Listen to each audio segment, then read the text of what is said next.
لوگوں کو زندگی کی خوشی کی تو تلاش ہے، لیکن لوگ یہ نہیں جانتے کہ یہ ساری خوشیوں کے راز قرآن مجید میں موجود ہیں. تو جب وہ ان رازوں تک پہنچیں گے قرآن مجید کا مطالعہ کر کے، تو پھر انہیں احساس ہوگا کہ کتنی بڑی نعمت تھی اللہ تعالیٰ کی جو ان کے درمیان موجود تھی، وہ اس سے غافل تھے. تو قرآن مجید تو ہدایت دینے والی کتاب ہے، بھٹکانے والی کتاب نہیں ہے. پورے یقین کے ساتھ یہ بات کہی جا سکتی ہے کہ اگر کوئی شخص ہدایت کی نیت سے قرآن مجید پر غور کرے گا، ہرگز گمراہ نہیں ہو سکتا. یہ ناممکن ہے کہ وہ گمراہ ہو جائے. ظاہر ہے کہ تلاوت وہی تلاوت ہے حقیقت میں جو سمجھ میں آئے. جو آئیڈیل تلاوت ہے وہ تو یہی ہے کہ آپ قرآن مجید پڑھیں، جیسے الفاظ آپ کی زبان سے ادا ہوں ویسے ہی وہ آپ کو اس کے معنی سمجھ میں بھی آ جائیں اسی وقت، اور اسی وقت جو ہے وہ دل میں بھی اتر جائیں. قرآن مجید جو ہے نا وہ خود ایک عام آدمی کو عالم بناتا ہے. یعنی یہ ترتیب الٹی ہے کہ آپ عالم بن جائیں پھر قرآن مجید پڑھیں. نہیں، آپ قرآن مجید پڑھ کر عالم بن جائیں. ایک عام آدمی ہوگا وہ قرآن مجید پڑھنے لگے گا تو عالم بنتا چلا جائے گا. تو عالم بننے کا راستہ یہ ہے کہ قرآن مجید پڑھا جائے. تو قرآن مجید کی آیتوں پر بھی ڈیرا ڈالنا چاہیے کہ بھئی آپ نے کچھ آیتیں لے لی، ان پر بار بار غور کر رہے ہیں، بار بار ان کو پڑھ رہے ہیں، بار بار اس میں کچھ تلاش کر رہے ہیں. تو یہ جب آپ بار بار غور کریں گے، بار بار تلاش کریں گے، تو اس کے نتیجے میں آپ کو قرآن مجید کے اصل جو علم و حکمت کی چیزیں ہیں وہ حاصل ہوں گی. بات ساری جو ہے وہ آپ کے پرسیپشن کی ہے نا، نقطہ نظر کی ہے.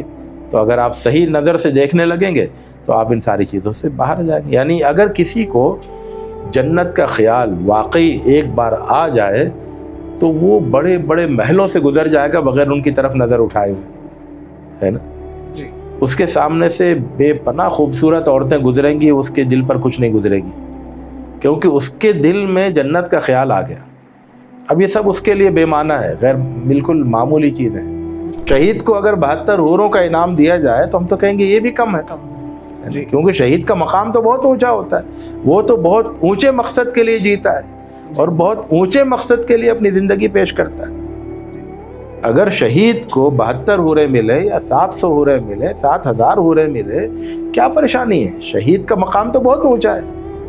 قرآن مجید کا اصول تو یہ ہے کہ جو تم سے جنگ کریں ان سے تم جنگ کرو. قاتلوا الذین یقاتلونکم. تو یہ تو آفاقی اصول ہے، یونیورسل ہے کہ اگر کوئی تمہارے اوپر حملہ کرتا ہے، تم سے جنگ کرتا ہے تو تم تو مقابلہ کرو گے. اس کو کوئی بھی غلط نہیں کہہ سکتا ہے. لا الہ الا اللہ. عزیز سامعین، السلام علیکم ورحمۃ اللہ وبرکاتہ. میں سید ابرار الحق آج کا آپ کا ہوسٹ اس پوڈ کاسٹ میں آپ کا خیر مقدم کرتا ہوں. اور آج ہمارے ساتھ اسٹوڈیو میں ایک بہت ہی غیر معمولی اہمیت کے حامل شخصیت موجود ہیں. میری مراد ہے مولانا ڈاکٹر محی الدین غازی صاحب سے. میں مولانا کا مختصر سا تعارف پیش کرتے ہوئے آگے چلوں. مولانا قرآنیات پر بہت گہری نظر رکھتے ہیں اور مولانا کا اسپیشلائزیشن جو ہے وہ قرآن، حدیث اور مقاصد شریعہ پہ بہت زیادہ عبور ہے ان ٹاپکس پہ. اور مولانا کئی سال تک دارالشریعہ دبئی اسلامک بینک میں ریسرچ ہیڈ رہ چکے ہیں. اور ساتھ ہی ساتھ مولانا نے جامعہ الاسلامیہ کیرلا میں کلیت القرآن کے پرنسپل کی حیثیت سے بھی کئی سال مولانا نے خدمت انجام دی. اور اسی کے ساتھ ساتھ اردو اور عربی میں مولانا نے کئی کتابوں کی تصنیف کی ہے. مولانا کے کئی سارے آرٹیکلز، ریسرچ پیپرز میگزینس وغیرہ میں چھپے ہیں اور کئی انٹرنیشنل پورٹلز پہ بھی یہ آرٹیکلز پبلش ہوئے ہیں. مولانا کا علمی سفر کے بارے میں اگر ہم گفتگو کریں گے تو مولانا کئی علمی ڈگریوں کے حامل ہیں، کئی سندوں کے حامل ہیں. مولانا نے جامعۃ الفلاح سے عالمیت اور فاضلیت کی ہے اور مولانا نے لکھنؤ یونیورسٹی سے پی ایچ ڈی بھی کی ہے. اور مدینہ یونیورسٹی سے بھی مولانا نے ڈگری حاصل کی ہے. آپ نے دارالعلوم دیوبند سے حدیث کا خصوصی علم حاصل کیا ہے اور مولانا علم کے میدان میں آپ نے غیر معمولی خدمات انجام دی ہیں. آپ زندگی نو میگزین کے ایڈیٹر ہیں اور ساتھ ہی ساتھ جماعت اسلامی ہند کے مرکزی سیکریٹری کی خدمت فی الحال انجام دے رہے ہیں۔ مولانا میں آپ کا اس پوڈ کاسٹ میں خیر مقدم کرتا ہوں، بہت بہت اور شکریہ۔ میری یہ سعادت ہے کہ میں آپ سے اس وقت پوڈ کاسٹ کر رہا ہوں۔ مولانا آپ کا جو علمی سفر ہے اس کا اگر ہم ایک تھیم اگر دیکھیں گے تو آپ قرآنیات پہ بہت زیادہ مہارت رکھتے ہیں، قرآنیات پہ آپ کی اسپیشلائزیشن ہے۔ تو یہ جو آپ کا طویل علمی سفر ہے اس کے بارے میں آپ کچھ اپنا احساسات یا کچھ پیش کرتے ہوئے چلیں۔ تو آپ نے جو تعارف میرا کرایا ہے جن الفاظ میں، جی تو وہ تو آپ کے حسن ظن کا اظہار کر رہا ہے، اور حسن ظن جو ہے اس میں بہت سا مبالغہ بھی ہو جاتا ہے، تو وہ مبالغہ بھی موجود ہے۔ تو امید یہ ہے کہ جو ناظرین ہیں وہ آپ کے تعارف میں سے مبالغے والا پہلو نکال لیں گے۔ تو میں نے ایک عام طالب علم کی حیثیت سے اپنی یعنی علم حاصل کرنے کا سفر کیا ہے۔ اللہ کا فضل رہا کہ بہت سی وادیوں سے گزرنے کا موقع ملا، جی علم کے بہت سے باغوں میں جانے کا موقع ملا، تو یہ خاص اللہ تعالیٰ کا فضل ہے کہ مختلف قسم کے مکتب فکر سے تعلق رکھنے والے مدارس میں، جامعات میں پڑھنے کا، اور مختلف طرح کی مختلف مسلک سے تعلق رکھنے والی بڑی شخصیات کے سامنے زانو تلمس طے کرنے کا اور ان سے علم حاصل کرنے کا، ان سے استفادہ کرنے کا موقع اللہ تعالیٰ نے عنایت فرمایا۔ یہ سب اللہ تعالیٰ کا فضل ہے۔ جی قرآن مجید سے تعلق چونکہ ایک خاص طور سے جو ہمارا یعنی جس درسگاہ سے خاص طور سے تعلق رہا وہ جامعۃ الفلاح ہے۔ جی جامعۃ الفلاح یہ اعظم گڑھ یو پی میں، اعظم گڑھ ضلع میں بلریا گنج نام کا ایک قصبہ ہے، وہاں پر یہ مدرسہ ہے۔ اور یہ مدرسہ اصل میں اس کا تعلق ہے وہیں اعظم گڑھ ضلع میں ایک اور پرانا مدرسہ ہے، مدرسۃ الاصلاح، جی جس کے علمی گویا کی جو سب سے بڑی شخصیت جہاں سے جس کی طرف مدرسہ ایک طرح سے علمی طور پر اپنی نسبت رکھتا ہے، مدرسے کے بانی تو دوسرے لوگ ہو سکتے ہیں لیکن علمی نسبت مدرسے کی وہ ہے مولانا حمید الدین فراہی رحمۃ اللہ علیہ کی طرف۔ تو اس وجہ سے اصلاح میں قرآن فہمی کا ایک خاص ماحول رہا ہے۔ جی مولانا حمید الدین فراہی رحمۃ اللہ علیہ جو ہے وہ پورے مطلب دور جدید میں جن لوگوں نے تفسیر کے علم کو ایک طرح سے زندہ کیا، اس کی تجدید کی، اس کو ایک نیا رخ دیا، تو اس میں مولانا فراہی رحمۃ اللہ علیہ دور جدید کی تفسیر کے امام مانے جا سکتے ہیں۔ اور اس کا اثر جو ہے ان کے مدرسۃ الاصلاح کے اساتذہ پر پڑا، یعنی ان کے طلبہ کے ذریعے سے وہ ذوق، وہ فہم، وہ دلچسپی جو ہے وہ اصلاح میں منتقل ہوئی، اور اصلاح کے اساتذہ نے پھر بعد میں جامعۃ الفلاح میں آ کر علمی گویا ماحول بنایا، تو پھر جامعۃ الفلاح میں بھی وہ قرآن فہمی کا وہ ذوق بنا۔ تو ایک ماحول وہ ہے جس کی وجہ سے قرآن سے ایک نسبت اور خاص دلچسپی پیدا ہوئی۔ جی پھر ہمارے والد صاحب مولانا محمد عنایت اللہ سبحانی صاحب، تو وہ چونکہ قرآن مجید کے بالکل سچے شیدائی اور ہر وقت قرآن مجید پر غور کرنا، قرآن مجید پر بات کرنا، قرآن مجید کو انہوں نے اپنی پوری ساری علمی دلچسپیوں کا مرکز جو ہے وہ قرآن مجید کو بنایا۔ جس طرح علامہ حمید الدین فراہی رحمۃ اللہ علیہ کا یہ موقف تھا کہ تمام علوم کا مرکز قرآن مجید کو ہونا چاہیے، جی وہی موقف والد محترم نے اختیار کیا کہ تمام علوم کا محور، مرکز، مرجع، کسوٹی جی وہ قرآن مجید کو ہونا چاہیے۔ تو والد صاحب کی صحبت نے بھی قرآن مجید سے دلچسپی پیدا کی۔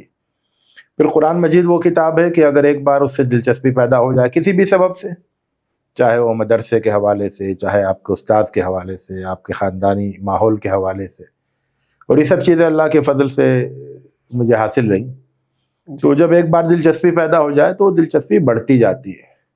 آپ وہ سارے لوگ جن کو قرآن مجید سے دلچسپی رہی ہے ان کے بارے میں آپ یہ دیکھیں گے کہ وہ کسی بہانے سے ان کو قرآن مجید سے دلچسپی پیدا ہوئی, اور جب انہوں نے اس دلچسپی کی اہمیت کو سمجھا, اس دلچسپی پر توجہ دی, تو دلچسپی بڑھتی گئی. تو یہ قرآن مجید کا کمال ہے کہ جو قرآن مجید سے جڑتا ہے, قرآن مجید اس کو اور زیادہ قریب کرتا ہے. جس طرح سے اللہ تعالیٰ نے اپنے بارے میں کہا ہے نا کہ جب بندہ میں اس سے قریب ہوتا ہے تو میں اس سے قریب ہوتا ہوں, ہے نا. تو جب وہ چل کر آتا ہے میں دوڑ کے جاتا ہوں. تو اسی طرح سے قرآن مجید جو ہے اس کے اندر بھی یہ خدائی صفت موجود ہے. ظاہر اللہ تعالیٰ کا کلام ہے تو اس کے اندر بھی ہے کہ جو قرآن مجید کی طرف تھوڑا سا بڑھتا ہے, قرآن مجید خود اس کی طرف زیادہ بڑھ کے آتا ہے. تو قرآن مجید کی طرف بڑھنا یہ اصل ہے نا. تو جتنا قرآن مجید کی طرف بڑھیں گے قرآن مجید خود آپ کی طرف اور بڑھ کر آئے گا. اور اللہ تعالیٰ کی یہ جو بات ہے, یہ جو اس کو تو ہم ظاہر ہے کہ دیکھ نہیں سکتے اپنی آنکھوں سے کہ ہم اللہ تعالیٰ کی طرف بڑھ رہے ہیں تو اللہ تعالیٰ ہماری طرف اور تیزی سے بڑھ کر آ رہا ہے. لیکن قرآن مجید میں یہ چیز آپ خود محسوس کر سکتے ہیں کہ کس طرح سے آپ قرآن مجید کی طرف آپ نے ایک قدم بڑھایا تو قرآن مجید آپ کی طرف اور زیادہ بڑھ کر آیا, ہے نا. تو اور یہ بہت راز کی بات ہے نا, جسے ہمارے طلبہ, نوجوانوں کو, خواتین کو, مردوں کو, سب کو اس سے واقف ہونا چاہیے کہ اگر وہ قرآن مجید سے تھوڑی دلچسپی پیدا کریں گے تو قرآن مجید ان سے اور زیادہ دلچسپی پیدا کرے گا. اور اس طرح سے قرآن مجید جتنا وہ قرآن مجید سے قریب ہوں گے قرآن مجید اس سے زیادہ ان سے قریب ہوگا. اور اپنے حکمتیں, قرآن مجید کے اندر جو علم و حکمت کے خزانے ہیں وہ قرآن مجید خود دکھائے گا. جی اچھا, تو اس آپ کی اس گفتگو سے دو چیزیں, دو پہلو سامنے ہیں کہ ایک تو یہ کہ والدین کی تربیت اپنی اولاد کا مستقبل بنانے میں کتنا اہم کردار ادا کرتی ہے, وہ ایک الحمدللہ کافی اہم پہلو بھر کے آیا. تو الحمدللہ آپ کے والد صاحب عنایت اللہ سبحانی, مولانا عنایت اللہ سبحانی, وہ خود ایک قرآن کے ماہر ہیں. تو الحمدللہ والدین کی تربیت بہت زیادہ اہم چیز ہے. اس چیز سے یہ چیز ابھر کے آئی. اور دوسری چیز آپ یہ جو بتا رہے تھے کہ قرآن مجید سے محبت کا جو ہے کہ بھائی آپ قرآن مجید کی طرف ایک قدم آئیں تو قرآن شریف آپ کی طرف اور زیادہ تیزی سے آئے گا. تو اس میں آج کل کے خاص طور سے ہم اگر نوجوانوں کے لیے دیکھیں گے, آپ کی نوجوانوں کے لیے کیا نصیحت ہے جس سے وہ قرآن شریف سے محبت پیدا کر سکتے ہیں؟ جی دیکھیے, قرآن مجید جو ہے نا اس کو عام کتاب سمجھ کر نہیں پڑھیں, جی ہے نا, اور معلومات کی کتاب سمجھ کر نہیں پڑھا جائے کہ انفارمیشن اس سے ملے گی. جی انفارمیشن ملتی ہے, لیکن قرآن مجید کا جو اصل مقصد ہے وہ انفارمیشن دینا نہیں ہے, کچھ معلومات دینا نہیں ہے نا. قرآن مجید کا اصل مقصد جو ہے وہ تو علم اور حکمت ہے نا, اس سے آگاہ کرنا ہے. زندگی گزارنے کا جو بہترین طریقہ ہو سکتا ہے وہ بتانا ہے.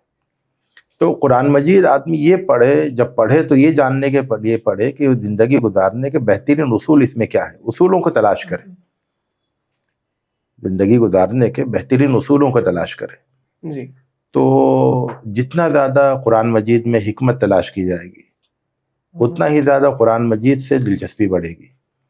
کیونکہ جب آپ کو زندگی کا ایک اصول قرآن مجید میں ملے گا اور اس پر آپ غور کریں گے کہ یہ تو بہت قیمتی اصول ہے, بہت عمدہ اصول ہے, اور زندگی میں اس سے اتنی بڑی تبدیلی آ سکتی ہے, تو پھر آپ اور زندگی کو بہتر بنانے والے اصولوں کو تلاش کریں گے. تو قرآن مجید میں یہ جو دیکھیے کیا ہے کہ ایک تصور تو یہ ہے, بہت ہی سطحی قسم کا تصور ہے کہ قرآن مجید کو ثواب کمانے کے لیے پڑھا جائے. تو ظاہر ہے قرآن مجید اس لیے نہیں نازل ہوا ہے کہ لوگ اس کو ثواب کمائیں اس سے پڑھ کے.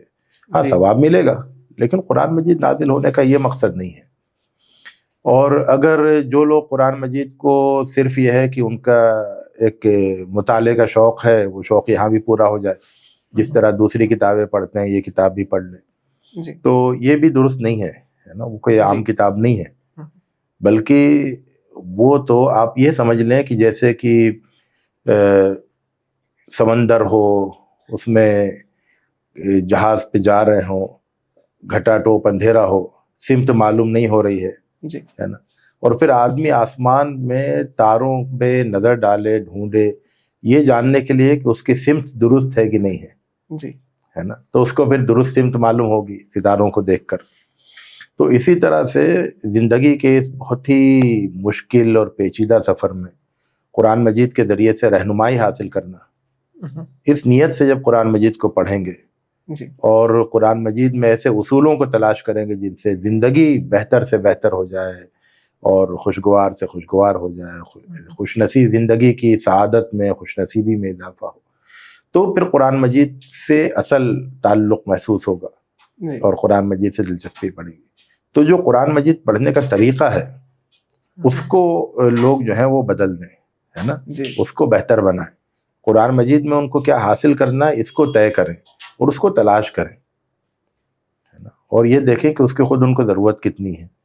واقعہ یہ ہے کہ دنیا میں بہت سی ایسی کتابیں لکھی گئی ہیں جو کہ کروڑوں کی تعداد میں بکی ہیں، ان میں جو باتیں زندگی کو خوشگوار بنانے کی بتائی گئی ہیں جی وہ باتیں قرآن مجید میں موجود ہیں اور اس سے جی زیادہ خوبصورت اور طاقتور انداز میں موجود ہیں، جی ہے نا۔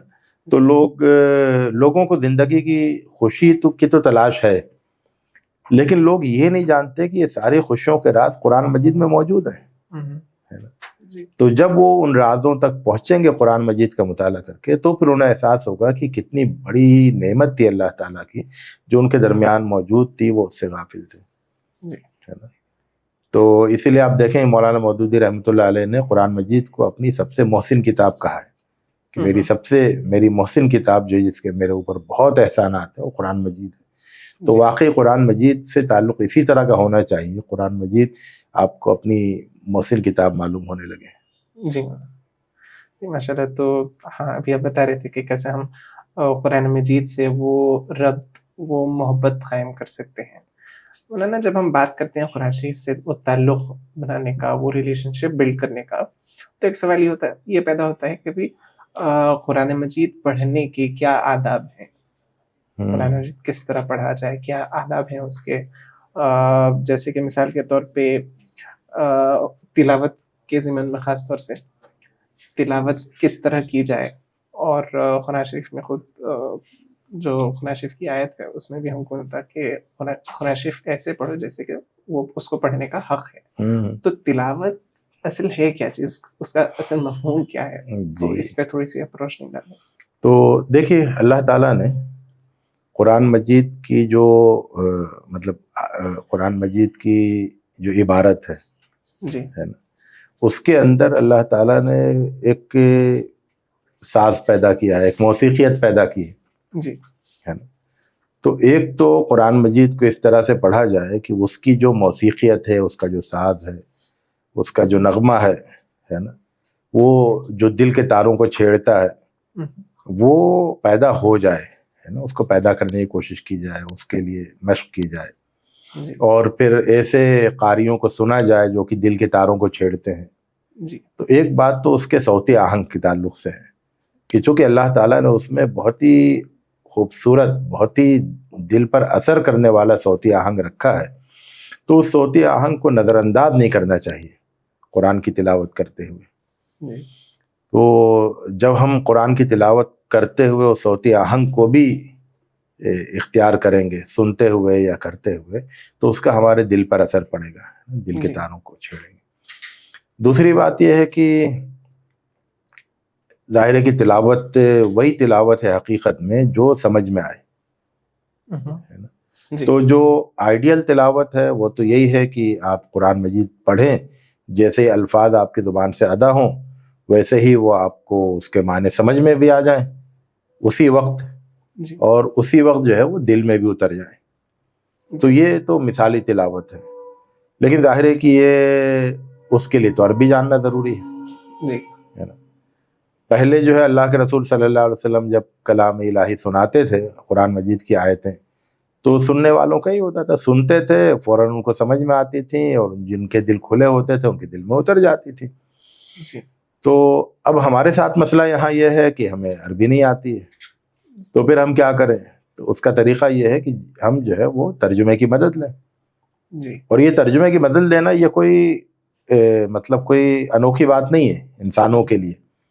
انسانوں میں یہ ایک مطلب پوری دنیا کا ایک یونیورسل طریقہ ہے کہ ہر ایک وہ چیز جو دوسری زبان میں ہے اس کو آپ سمجھنا چاہتے ہیں تو ترجمے سے سمجھیں گے، یا تو زبان سے سیکھیں گے یا ترجمے سے سیکھیں گے. جی تو اسی طرح سے جو یعنی بہت سے جو انسانوں کے درمیان جو بہت اعلیٰ ادب کے جو سرمایہ ہے، تو سرمایہ اسی طرح سے دوسرے زبانوں میں منتقل ہوتا ہے ترجمے کے ذریعے سے. تو ہر اچھی باتیں وہ سارے لوگوں کے درمیان ترجمے کے ذریعے سے پہنچتی ہیں. تو قرآن مجید کو بھی ترجمے کے ذریعے سے لوگوں کے تک پہنچنا چاہیے. اللہ تعالیٰ نے کئی زبانیں بنائیں اور ایک زبان میں قرآن مجید اتارا.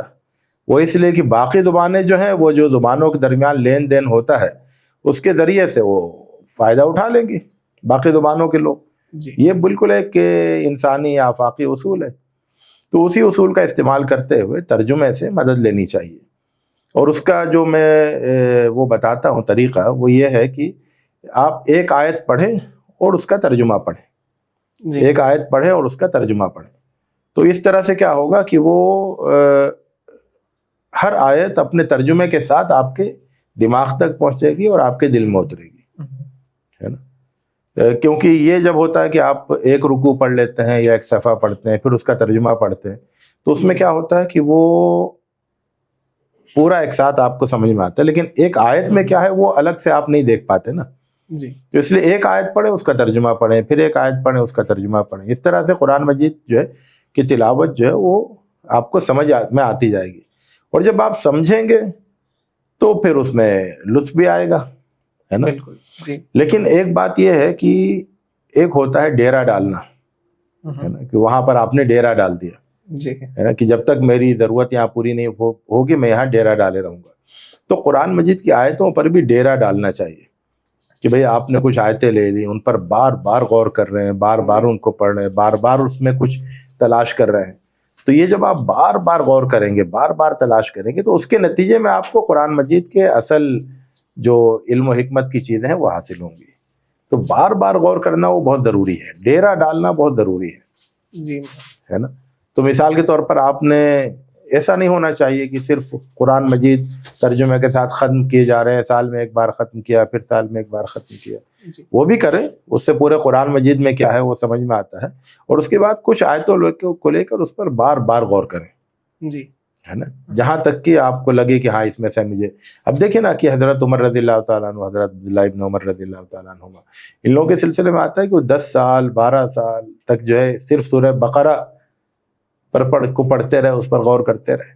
وہ اس کا مطلب یہ کہ اس پر ڈیرا ڈالتے تھے وہ، ہے نا، اور وہاں مطلب بار بار غور کرتے تھے. تو یہ طریقہ اختیار کرنا چاہیے. ماشاءاللہ بہت اچھے انداز میں آپ نے بتایا کہ کس طرح ہم کو قرآن شریف سے وہ ربط پیدا کرنا چاہیے. مولانا تلاوت کے سلسلے میں عموماً یہ بات غور کی جاتی ہے کہ کئی لوگ ہیں، ایک بڑا طبقہ ایسا ہے جو قرآن مجید کی کچھ صورتوں کو مخصوص کر کے بس ان کی ہی تلاوت کرتے ہیں.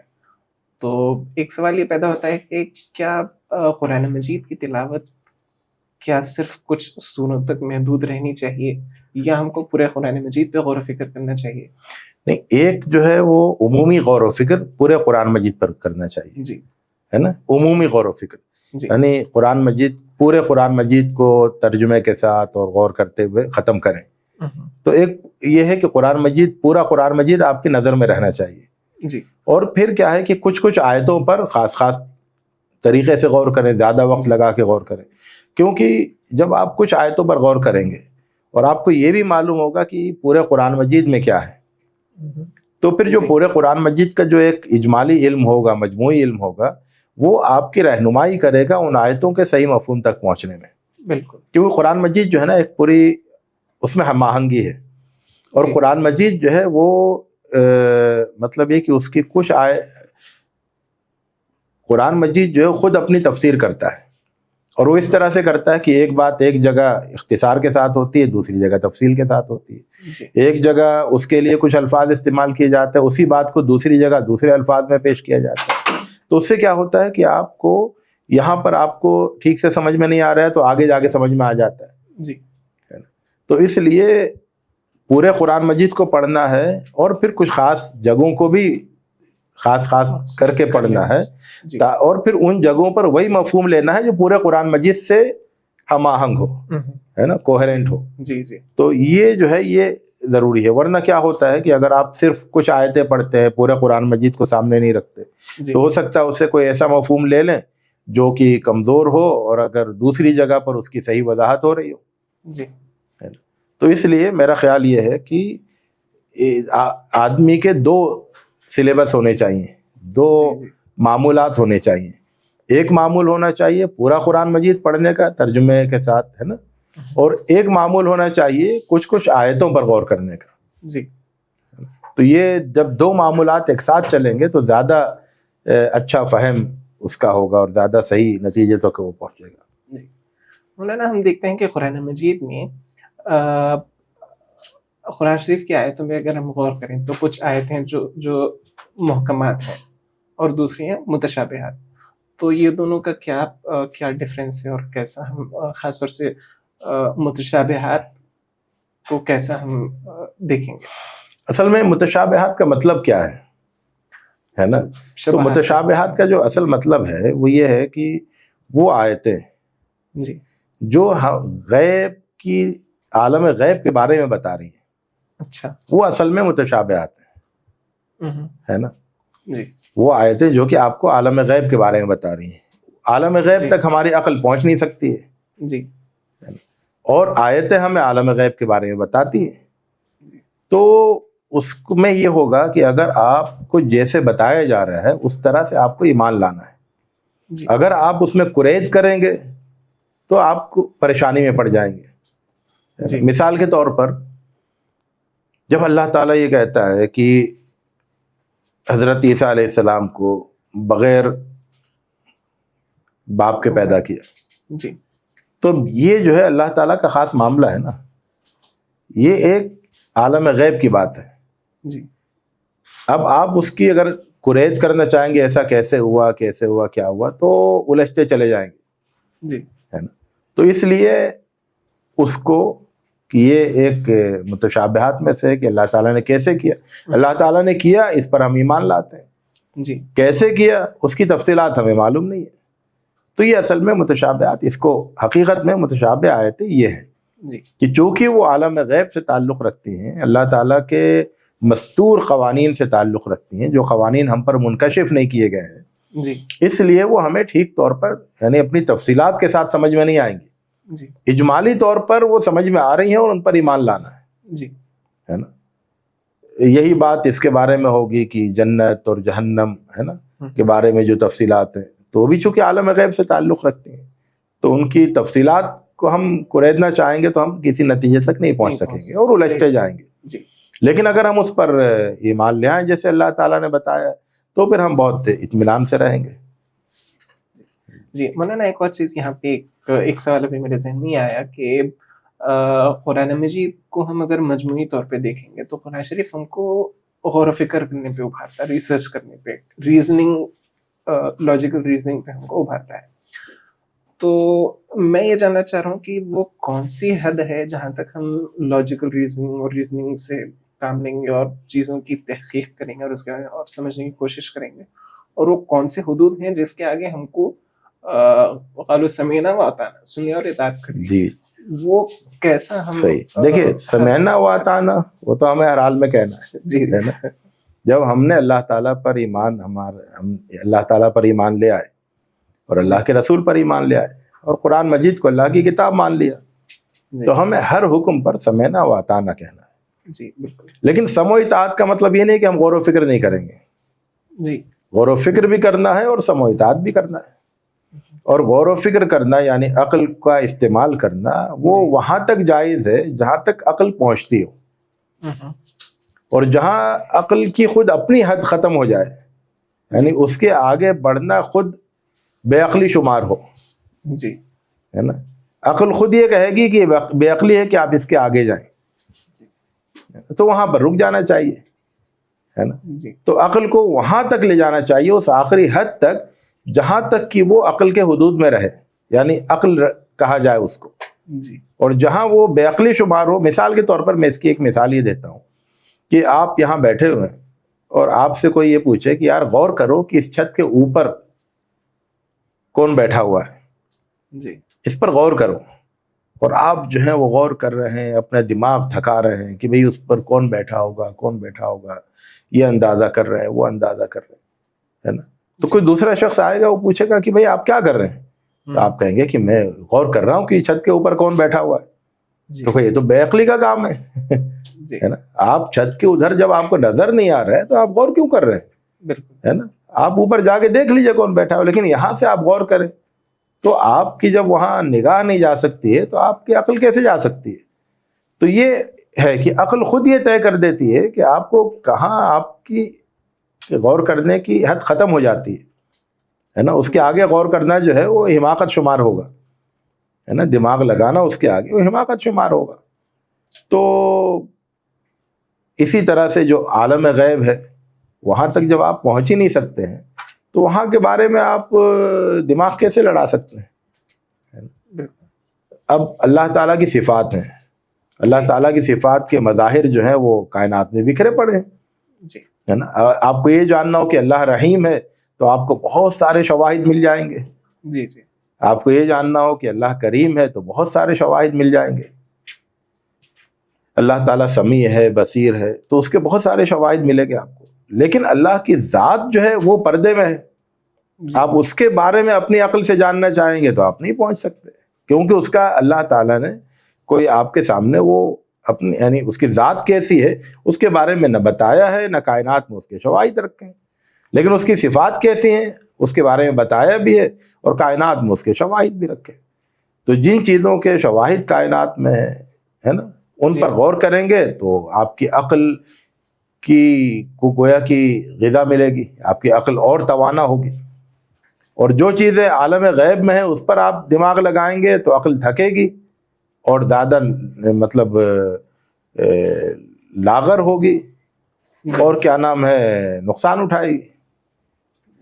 بالکل مولانا, جیسا ابھی آپ بتا رہے تھے کہ علم غیب کا ذکر کرتے ہیں, تو آگے چلتے ہوئے ہم یہ دیکھتے ہیں کہ قرآن مجید میں پچھلی قوموں کا ذکر ہے, تو اس سے اصل مقصود کیا ہے کہ پچھلی قوموں کا ذکر کیوں کیا گیا قرآن مجید میں؟ جی تو اس پہ تھوڑا سا روشنی کر دیں. تو دیکھیں, ایک تو اللہ تعالیٰ باخبر کرتا ہے, آگاہ کرتا ہے, ہوشیار کرتا ہے اپنے ان قوانین سے جو اس نے اس دنیا میں شروع سے رکھے ہوئے.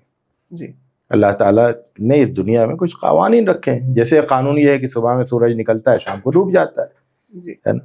جب سورج نکلتا ہے تو اندھیرا غائب ہو جاتا ہے. یہ سب اللہ تعالیٰ کے قوانین ہیں, ہے نا. اور اس دنیا میں زندگی گزارنا ہے تو ان قوانین سے ہم آہنگ ہو کے زندگی گزارنے ہیں. جی اسی طرح سے اللہ تعالیٰ کے انسانوں کے سلسلے میں قوانین ہیں, قوموں کے سلسلے میں قوانین ہیں. جی ان قوانین کو ہم کیسے جانیں گے؟ ہماری زندگی محدود ہے, جی ہم اپنی زندگی میں جو کچھ ہوتا ہے وہ جانتے ہیں. لیکن ماضی میں قوموں کے ساتھ کیا ہوا, کون سے قوانین کار فرما رہے, ہے نا, ان کی تعمیر و ترقی میں یا ان کے زوال اور ان کی گویا کی ہلاکت میں, جی ان کی تباہی میں. تو ان قوانین کا علم ہمیں کیسے ہوگا؟ انسانوں نے جو خود تاریخیں لکھی ہیں اس میں انہوں نے اس چیز کو سے غفلت برتی ہے, اس چیز کو نظر انداز کیا ہے. جی تو اللہ تعالیٰ نے پچھلی قوموں کی تاریخ اس لیے خاص طور سے بیان کی ہے تاکہ اللہ تعالیٰ کے جو انسانوں کے ساتھ قوانین ہیں جی اور ہمیشہ سے جن قوانین کو کا نفاذ ہوتا آ رہا ہے, جی ان قوانین کا ہم کو علم ہو جائے تاکہ ہماری جو زندگی گزرے وہ ان قوانین کی رعایت کرتے ہوئے گزرے. جی کہ بھئی فلاں قوم کیوں تباہ ہوئی, کیونکہ اس نے یہ کیا یہ کیا یہ کیا, تو پھر ہمیں اس تباہی کے راستے پہ نہیں چلنا چاہیے. فلاں لوگوں کو کیوں ان پر اللہ کی نعمتیں خاص طور پر نازل ہوئیں, کیونکہ انہوں نے یہ راستہ اختیار کیا تھا, تو ہمیں یہ راستہ اختیار کرنا چاہیے. ماشاء اللہ. جی تو مولانا ابھی جیسا بتا رہے تھے کہ پچھلی قوموں کا ذکر قرآن مجید میں اس لیے کیا گیا ہے تاکہ ہم اس سے سبق حاصل کریں اور اللہ تعالیٰ کے قوانین سے واقفیت حاصل کریں. جی. انسانوں کے سلسلے میں، انسانی اقوام کے سلسلے میں اللہ تعالیٰ کے جو قوانین ہیں ان سے واقفیت حاصل کریں. جی. اچھا، تو مولانا ہم واپس قرآن مجید کے اس پہ آتے ہیں کہ عمومی طور پہ ایک بات نوجوانوں میں بلکہ مجموعی طور پہ سب میں یہ عام ہے کہ قرآن مجید کو پڑھنے کے لیے جب ہم مصحف لیں گے ہاتھ میں تو پاک اور صاف ہونا ضروری ہے. تو کئی لوگ کہتے ہیں کہ بھائی آپ بغیر وضو کے قرآن مجید نہیں پڑھ سکتے، تو اس کے بارے میں آپ کیا کہیں گے؟ کیونکہ وہ لوگ جو بولتے ہیں وہ قرآن مجید کی اس آیت کا حوالہ دیتے ہیں کہ لا یمسہ الا المطہرون. جی، تو یہ تو اصل میں ایک اختلافی مسئلہ ہے علماء کے درمیان کہ وضو کرنا ضروری ہے کہ نہیں قرآن مجید پڑھنے کے لیے. جی، ضروری ہے کہ نہیں. جی. تو جہاں تک لا یمسہ الا المطہرون ہے تو وہ تو شرعی حکم کا بیان نہیں ہے نا. وہ تو قرآن مجید کی ایک خوبی بیان کی گئی ہے کہ قرآن مجید جو نازل ہوا تو پاکیزہ ہاتھوں کے ذریعے سے نازل ہوا. تو فرشتے جو اس کو لے کر چلے، جو فرشتے اس کو اٹھائے ہوئے ہوتے ہیں، فرشتے جو یہاں پہنچایا، تو وہ سب جو ہے پاکیزہ لوگ تھے. تو جہاں تک وہ آیت ہے تو یہ محسوس ہوتا ہے کہ وہ فرشتوں کے سلسلے میں ہے کہ انہوں نے ہے نا وہ بہت پاکیزہ مخلوقات ہیں جن کے ذریعے سے قرآن مجید ہم تک پہنچا ہے. جی. اور قرآن مجید کی پاکیزگی بتانے کے لیے. اور جہاں تک یہ بہت ہی نا فروعی قسم کا معاملہ ہے نا، یعنی انسان کو اگر کوئی حرج نہیں ہو تو وہ وضو کر لے. وضو کرنا بھی ایک بہت چھوٹا سا کام ہے. جی. لیکن اس کو ہم ضروری بھی نہیں قرار دیتے، کیونکہ ہم تو یہ چاہتے ہیں کہ آدمی ہر فرصت کے وقت میں ہر وقت قرآن مجید پڑھے. جی. ہے نا، زیادہ وقت اس کا قرآن مجید پڑھنے میں گزرے. وہ سفر میں ہو، وہ حضر میں ہو، آفس میں ہو، راستے میں ہو، گھر پہ ہو، جب بھی اس کو موقع ملے وہ قرآن مجید پڑھے اور دیر تک پڑھے. تو اس میں میں یہ سمجھتا ہوں کہ وضو کی شرط جو ہے وہ نہیں لگانی چاہیے، ہے نا. بہتر رہے کہ جب آدمی کو موقع ملے وضو کر کے پڑھے، اور نہیں موقع ملے تو پھر ایسے ہی پڑھے. جی بالکل صحیح بات ہے. ہم کو صبح شام تلاوت کرتی رہنی جی. مولانا ایک اور چیز یہ عمومی طور پہ خاص طور سے نوجوانوں میں یہ دیکھنے کو ملتی ہے کہ ایک شکایت ہے نوجوانوں کی کہ بھئی ہم قرآن مجید تلاوت ترجمے کے ساتھ تو پڑھتے ہیں، لیکن وہ قرآن شریف کے جو احکامات ہیں اور جو باتیں ہیں وہ ہمارے دلوں میں اترتی نہیں. تو اس کو کیسا ہم ہاؤ ڈو وی انشور کہ ہم جو پڑھ رہے ہیں وہ ہمارے دلوں میں اترے؟ جی، اصل میں کیا ہے کہ قرآن مجید کا دو پہلوؤں سے قرآن مجید کو پڑھنا چاہیے. جی. ہے نا. ایک ہے دل سے پڑھنا، ایک ہے دماغ سے پڑھنا. اچھا. قرآن مجید کا قلبی مطالعہ، قرآن مجید کا عقلی مطالعہ. جی. قرآن مجید کا قلبی تدبر، قرآن مجید کا عقلی تدبر. جی. ہے نا. تو عقلی تدبر کا مطلب تو یہ ہوا کہ ہم قرآن مجید سے معلوم کرنا چاہتے ہیں جی. کہ ہم زندگی کیسے گزاریں، ہم اپنے مسائل کو کیسے حل کریں، ہے نا. جی. ہم قرآن مجید سے معلوم کرتے ہیں، یہ ہمارے عقلی مطالعہ ہے. جی. ہے نا. اور قلبی مطالعہ یہ ہے، اور یہ بہت ضروری ہے، وہ یہ ہے کہ جب آپ قرآن مجید پڑھیں تو آپ قرآن مجید میں اللہ تعالیٰ کی جو محبت ہے اپنے بندوں سے، جی. اس کو محسوس کریں. اچھا. آیتوں کو پڑھتے ہوئے آپ اس پر غور کریں کہ اللہ تعالیٰ ہم سے کتنی محبت کرتا ہے. اللہ تعالیٰ کو ہمارا کتنا خیال ہے. جی. جب آپ اس پہلو سے پڑھیں گے قرآن مجید کو کہ آپ کو اللہ تعالیٰ کی محبت کا مشاہدہ ہونے لگے، تو پھر آپ کے دل میں قرآن مجید کی باتیں اتریں گی. جی. میں مثال دیتا ہوں کہ مثال کے طور پر جب اللہ تعالیٰ قرآن مجید میں یہ کہتا ہے کہ والدین کے ساتھ اچھا سلوک کرو، جی. تو اس وقت اللہ تعالیٰ کی اپنے بندوں سے محبت کا کتنا خوبصورت اظہار ہوتا ہے کہ اللہ تعالیٰ کو اپنے بندوں سے کتنی محبت ہے نا. کہ وہ ہم سے کہہ رہا ہے کہ بھئی تم اپنے والدین کے ساتھ اچھا سلوک کرو، اپنے والدین کی خدمت کرو، اپنے والدین کو اف نہ کہو، اپنے والدین کے سامنے خاکساری کے پر جھکائے رہو، اپنے والدین کے لیے دعا کرو. تو یہ جو ہے نا، یہ جو بندوں سے اللہ تعالیٰ کی محبت ہے، جو قرآن مجید کی ایک ایک آیت میں ہم کو نظر آتی ہے نا. اس محبت کو جب ہم محسوس کرنے لگیں گے نا, اور وہ محبت بہت کھلی ہوئی ہے نا, ہر آیت میں ہر جگہ آپ کو محبت نظر آتی ہے جی کہ اللہ تعالیٰ اپنے بندوں کا کتنا خیال رکھتا ہے, بندوں کی فکر کرتا ہے, بندوں سے محبت کرتا ہے, بندوں کو بتاتا ہے کہ دیکھو یہ کرو تمہیں جنت ملے گی, یہ مت کرو تم جہنم میں چلے جاؤ گے, جی ہے نا. تو یہ سب اللہ تعالیٰ کی محبت کے اظہار ہیں. یعنی قرآن مجید جو ہے وہ اللہ تعالیٰ کی اپنے بندوں سے محبت کی کتاب بے شک ہے نا. تو اس محبت کو محسوس کرتے ہوئے جب آپ پڑھیں گے قرآن مجید, تو پھر قرآن مجید جو ہے نا وہ دل کو بالکل تڑپا کے رکھ دے گا, دل کو کے اندر ایک بہت ہی اچھے احساسات پیدا کرے گا, ہے نا. تو بالکل ویسے ہی ہے کہ جیسے کوئی دور ہے نا غریب الوطنی کی زندگی گزار رہا ہو, اور اس کے پاس جو ہے اس کی والدہ کا خط ہے نا, جی تو وہ اس کے ایک ایک لفظ میں جو ہے وہ والدہ کی محبت کو دیکھتا ہے نا. بالکل جی. اور ایک ایک جملے میں ہے نا, بیٹے تمہاری یاد آ رہی ہے, بیٹے تم کیسے ہو, بیٹے تم کو کھانا اچھا ملتا ہے کہ نہیں, بیٹے یہ. تو آدمی کیا ہے کہ اس میں اپنی والدہ کی محبت کو محسوس کر کے وہ کیا ہے کہ وہ خط کو بار بار پڑھتا ہے, اور جب پڑھتا ہے اس کے آنسو بہ رہے ہوتے ہیں, ہے نا. تو اسی طرح سے قرآن مجید میں جو بندوں کے لیے جو محبت ہے, اور جو بہت زیادہ ہے نا, اس محبت کو محسوس کرتے ہوئے جب قرآن مجید پڑھیں گے تو پھر قرآن مجید کی آیتیں جو ہے دل میں اتریں گی. سبحان اللہ مولانا. تو دل کی حضوری جو ہے وہ بہت ضروری ہے. بہت ہی ایک منفرد پہلو آپ بتایا قرآن مجید. اللہ تعالیٰ توفیق دے اس طرح سے آمین آمین تلاوت کرنے. کیونکہ بالکل پہلی مرتبہ سن رہا ہوں میں کہ ہم اگر قرآن مجید کو اس پہلو سے دیکھیں گے تو یقیناً دل میں وہ تڑپ, وہ کیا بولیں گے کہ جی بہت بہت پیارا انداز ہے. تو اللہ تعالیٰ سے محبت پیدا ہوگی, اور آپ کو یہ باتیں کرنے میں اور زیادہ مزہ آئے گا. عاجزی اور انکساری پیدا ہوگی انسان کے اندر کہ ماشاءاللہ بہت بہترین. اصل میں کیا ہے کہ آپ جتنی زیادہ اللہ کی محبت کو محسوس کریں گے نا, اتنا ہی زیادہ اللہ سے محبت کرنے والے بنیں گے. جی.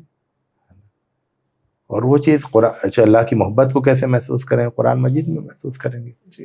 اور جب قرآن مجید میں محسوس کرنے لگیں گے نا تو پھر پوری کائنات میں بھی محسوس ہونے لگے گا. ہر جگہ پھر آپ کو اللہ تعالیٰ کی محبت نظر آئے گی, جی. اور آپ اللہ تعالیٰ سے محبت کرنے لگیں گے.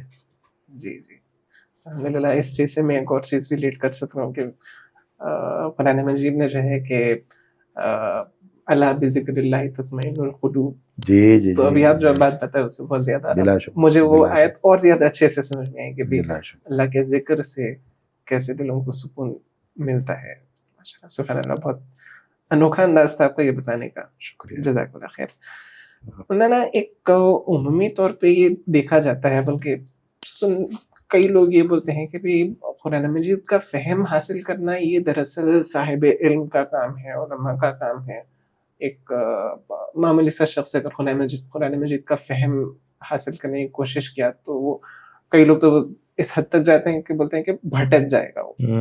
تو یہ تو میں سمجھتا ہوں بہت بڑا مسکنسیپشن ہے, بلکہ بہت ہی نقصان دہ بات ہے یہ مسلمانوں کے لیے کہ لوگوں میں یہ تصور پیدا کرنا کہ بھئی یہ جو ہے قرآن مجید ایلیٹ پیپل کے سمجھنے کی چیز ہے, صرف علماء ہی سمجھیں گے, آپ جیسے لوگ اگر اس میں پڑھیں گے تو بھٹک جائیں گے. جی. تو اس پہ آپ کا کیا تاثر ہو گیا؟ اصل میں یہ جو ہے نا یہ بالکل نیا خیال ہے یہ.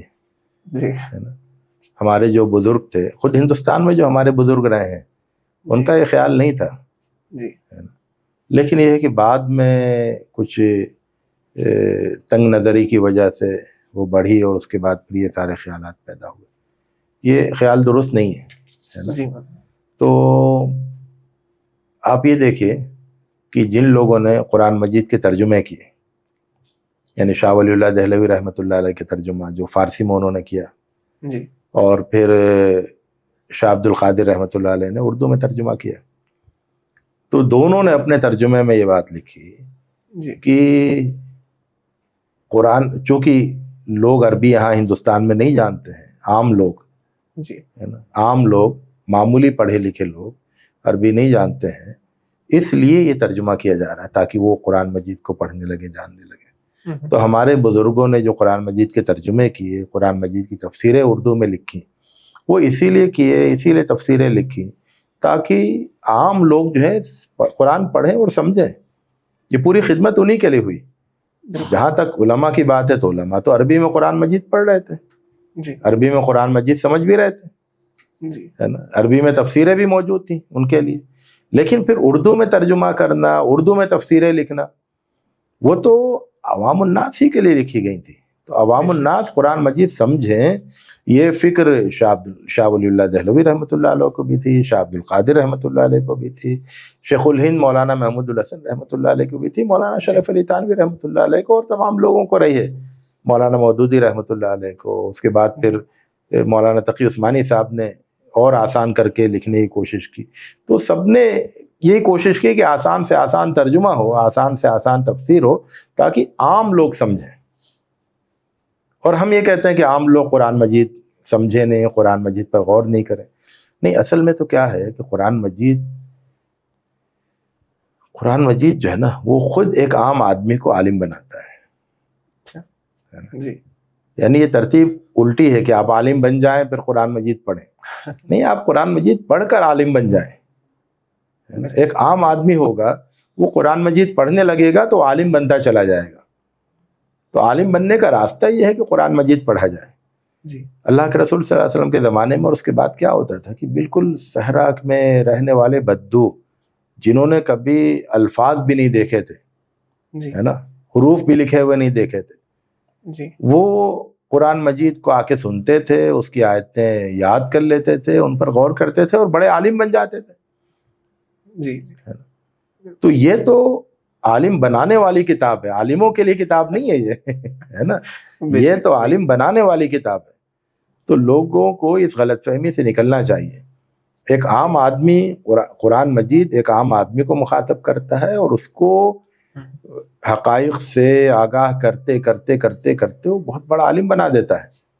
اور بسا اوقات وہ بہت سے لوگ جنہوں نے بہت سی کتابیں پڑھی ہیں، ان کے پاس وہ علم نہیں ہوتا جو قرآن پڑھنے والے ایک عام آدمی کے پاس ہوتا ہے۔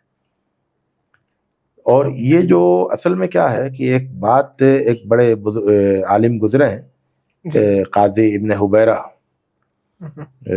بغداد کے عالم تھے، کچھ کئی سو سال پہلے۔ جی، تو انہوں نے ایک بات لکھی، وہ بات تو بہت خطرناک ہے۔ اچھا، انہوں نے لکھا کہ دیکھو، شیطان یہ بات جانتا ہے، اچھی طرح سے جانتا ہے، کہ اگر کوئی قرآن مجید میں تدبر کرے گا تو اس کو ہدایت مل جائے گی۔ اچھا، تو وہ قرآن مجید میں تدبر کرنے سے روکنا چاہتا ہے، اور روکنے کے لیے وہ دل میں یہ وسوسہ ڈالتا ہے کہ دیکھو، اگر قرآن مجید تم پڑھو گے تو بھٹک جاؤ گے۔ تو وہ یہ وسوسہ اس لیے ڈالتا ہے تاکہ تم قرآن مجید پڑھو نہیں، کیونکہ وہ یہ جانتا ہے کہ تم قرآن مجید پڑھو گے تو ہدایت پالو گے، ہے نا۔ تو قرآن مجید تو ہدایت دینے والی کتاب ہے، بھٹکانے والی کتاب نہیں ہے۔ اور یہ پورے یقین کے ساتھ یہ بات کہی جا سکتی ہے کہ اگر کوئی شخص ہدایت کی نیت سے قرآن مجید پر غور کرے گا جی، تو وہ ہرگز گمراہ نہیں ہو سکتا۔ اچھا، یہ ناممکن ہے کہ وہ گمراہ ہو جائے اگر وہ ہدایت کی نیت کے ساتھ قرآن مجید میں غور و فکر کرے گا۔ ممکن ہی نہیں کہ وہ گمراہ ہو جائے، کیونکہ وہ تو ہدایت کی کتاب ہے، بالکل، ہے نا۔ اور اتنی زیادہ ہدایت کی کتاب ہے کہ قرآن مجید میں پچھلی کتابوں کے سلسلے میں تو کہا گیا تھا کہ فیہ ہدن، ہے نا، کہ اس میں ہدایت ہے، جی، اور قرآن مجید کے بارے میں کہا گیا ہدن، کہ وہ پوری کی پوری ہدایت ہے۔ یعنی ہدایت دینے کا جو ہدایت دینے کی جو قوت قرآن مجید میں ہے وہ بے پناہ ہے۔ تو اس میں تو گمراہی کا کوئی شائبہ بھی نہیں ہے۔ ہاں، اگر کوئی اپنی گمراہی کو بڑھانے کے لیے قرآن مجید پڑھے گا تو وہ گمراہ ہوگا، کیونکہ اس کی نیت ہی قرآن مجید یعنی قرآن مجید کو پڑھنے کی اس کی نیت ہی گمراہی کو بڑھانا ہے۔ لیکن اگر کوئی ہدایت کے لیے قرآن مجید پڑھے گا تو ناممکن ہے کہ وہ گمراہ ہو جائے۔ اس لیے یہ جو بات کہی جاتی ہے بالکل غلط بات ہے نا، اس کو بالکل غلط سمجھنا چاہیے۔ قرآن مجید، ایک عام آدمی بھی قرآن مجید پڑھے اور اس نیت کے ساتھ پڑھے کہ میں قرآن مجید پڑھ کے ہدایت پا کے وہ عالم بن جاؤں گا جو اللہ تعالیٰ کو مطلوب ہے۔ جی اللہ تعالیٰ کی نظر میں اس اصل اہمیت اسی عالم کی ہے جو اللہ تعالیٰ کی کتاب کا علم رکھتا ہو. اصل عالم تو وہی ہے. جی چاہے آپ نے ہزاروں کتابیں پڑھی ہوں لیکن اگر اللہ تعالیٰ کی کتاب کا علم نہیں ہے تو آپ بالکل عالم نہیں ہیں اللہ کی نظر میں. لیکن اگر آپ نے کچھ نہیں پڑھا ہے اور اللہ تعالیٰ کی کتاب پڑھ رہے ہیں اور سمجھ رہے ہیں تو پھر آپ عالم ہیں, اور وہ عالم ہے جو اللہ کو مطلوب ہے. مولانا اسی طرح قرآن مجید میں ہم اگر قرآن مجید کا مطالعہ کریں گے تو سورہ آل عمران کی آیت نمبر 190 جو ہے اس میں اولو الالباب کا ذکر ہے. تو یہاں پہ اللہ تعالیٰ جو ہے پہلے اپنی خلقت کا تذکرہ کرتے ہوئے کہ بھی آسمان اور زمین پیدا کیا, رات اور دن کا ذکر ہے. اس کے بعد ہے کہ اس میں اولو الالباب کے لیے نشانی ہے. تو یہاں پہ اولو الالباب سے کیا مراد ہے؟ جی اصل میں کیا ہے کہ لب کہتے ہیں گودے کو, پھل کے اندر گودا ہوتا ہے تو لب کہتے ہیں اس کو, ہے نا. اچھا اگر اس گودے میں کوئی کیڑا لگ جائے پھل کے اندر تو پھر دھیرے دھیرے وہ گودا ختم ہو جاتا ہے یا وہ قابل استعمال نہیں رہتا ہے, وہ خراب ہو جاتا ہے.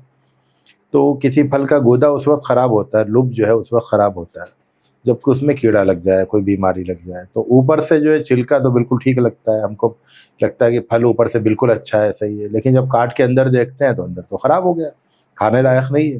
جی تو انسانوں میں اولو الالباب ان کو کہتے ہیں جن کا جو باطن ہے نا, باطن میں آپ کا دل بھی آتا ہے, آپ کا کی عقل بھی آتی ہے, یہ سب انسان کا باطن ہے نا. یعنی جسم, پورا جسم جو ہے وہ ظاہر ہے. جی یعنی جسم میں جب ایکس رے کر کے آپ جو کچھ دیکھتے ہیں نا, اندر بھیجا ہے اور یہاں دل کا ایک لوتھڑا ہے اور پھیپڑا, یہ سب چیزیں ظاہر ہیں, یہ سب آپ دیکھ سکتے ہیں نا اپنے آپ. پھر انسان کا ایک باطن ہے نا, وہی اصل میں انسان کا لب ہے نا. یہ جو باطن ہے جس سے انسان غور کرتا ہے, جس سے انسان جو ہے حقیقت کو کی تلاش کرتا ہے, حقیقت سے محبت کرتا ہے نا. تو یہ جو ہے یہ باطن ہے. یہ باطن اگر سلامت ہے تو انسان اولو الالباب میں ہے. اچھا. اور یہ باطن اگر خراب ہو گیا ہے جی ہے نا تو انسان جو ہے وہ اولو الالباب میں نہیں رہا ہے نا. تو یہ باطن کیسے خراب ہوتا ہے؟ تو باطن خراب ہوتا ہے بنیادی طور پر دو چیزوں سے.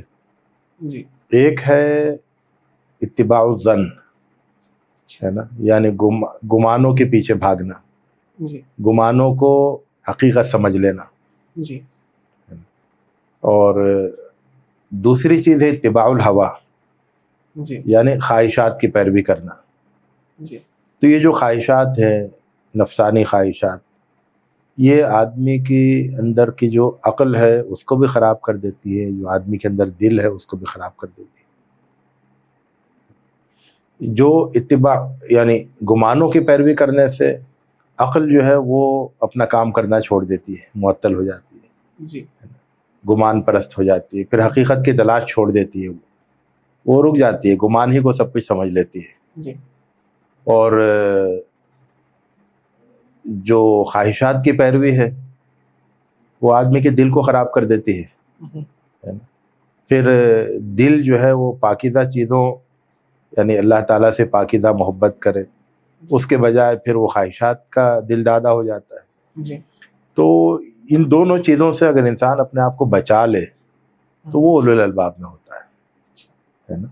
ایک تو یہ کہ اس کے اندر حقیقت کی سچی طلب پیدا ہونی چاہیے, جی وہ گمان کو گمان سمجھے, گمان کو حقیقت نہیں سمجھے. جی اور دوسری چیز یہ ہے کہ وہ خواہشات کی پیروی بالکل نہیں کرے, خواہشات سے اپنے آپ کو آزاد رکھے.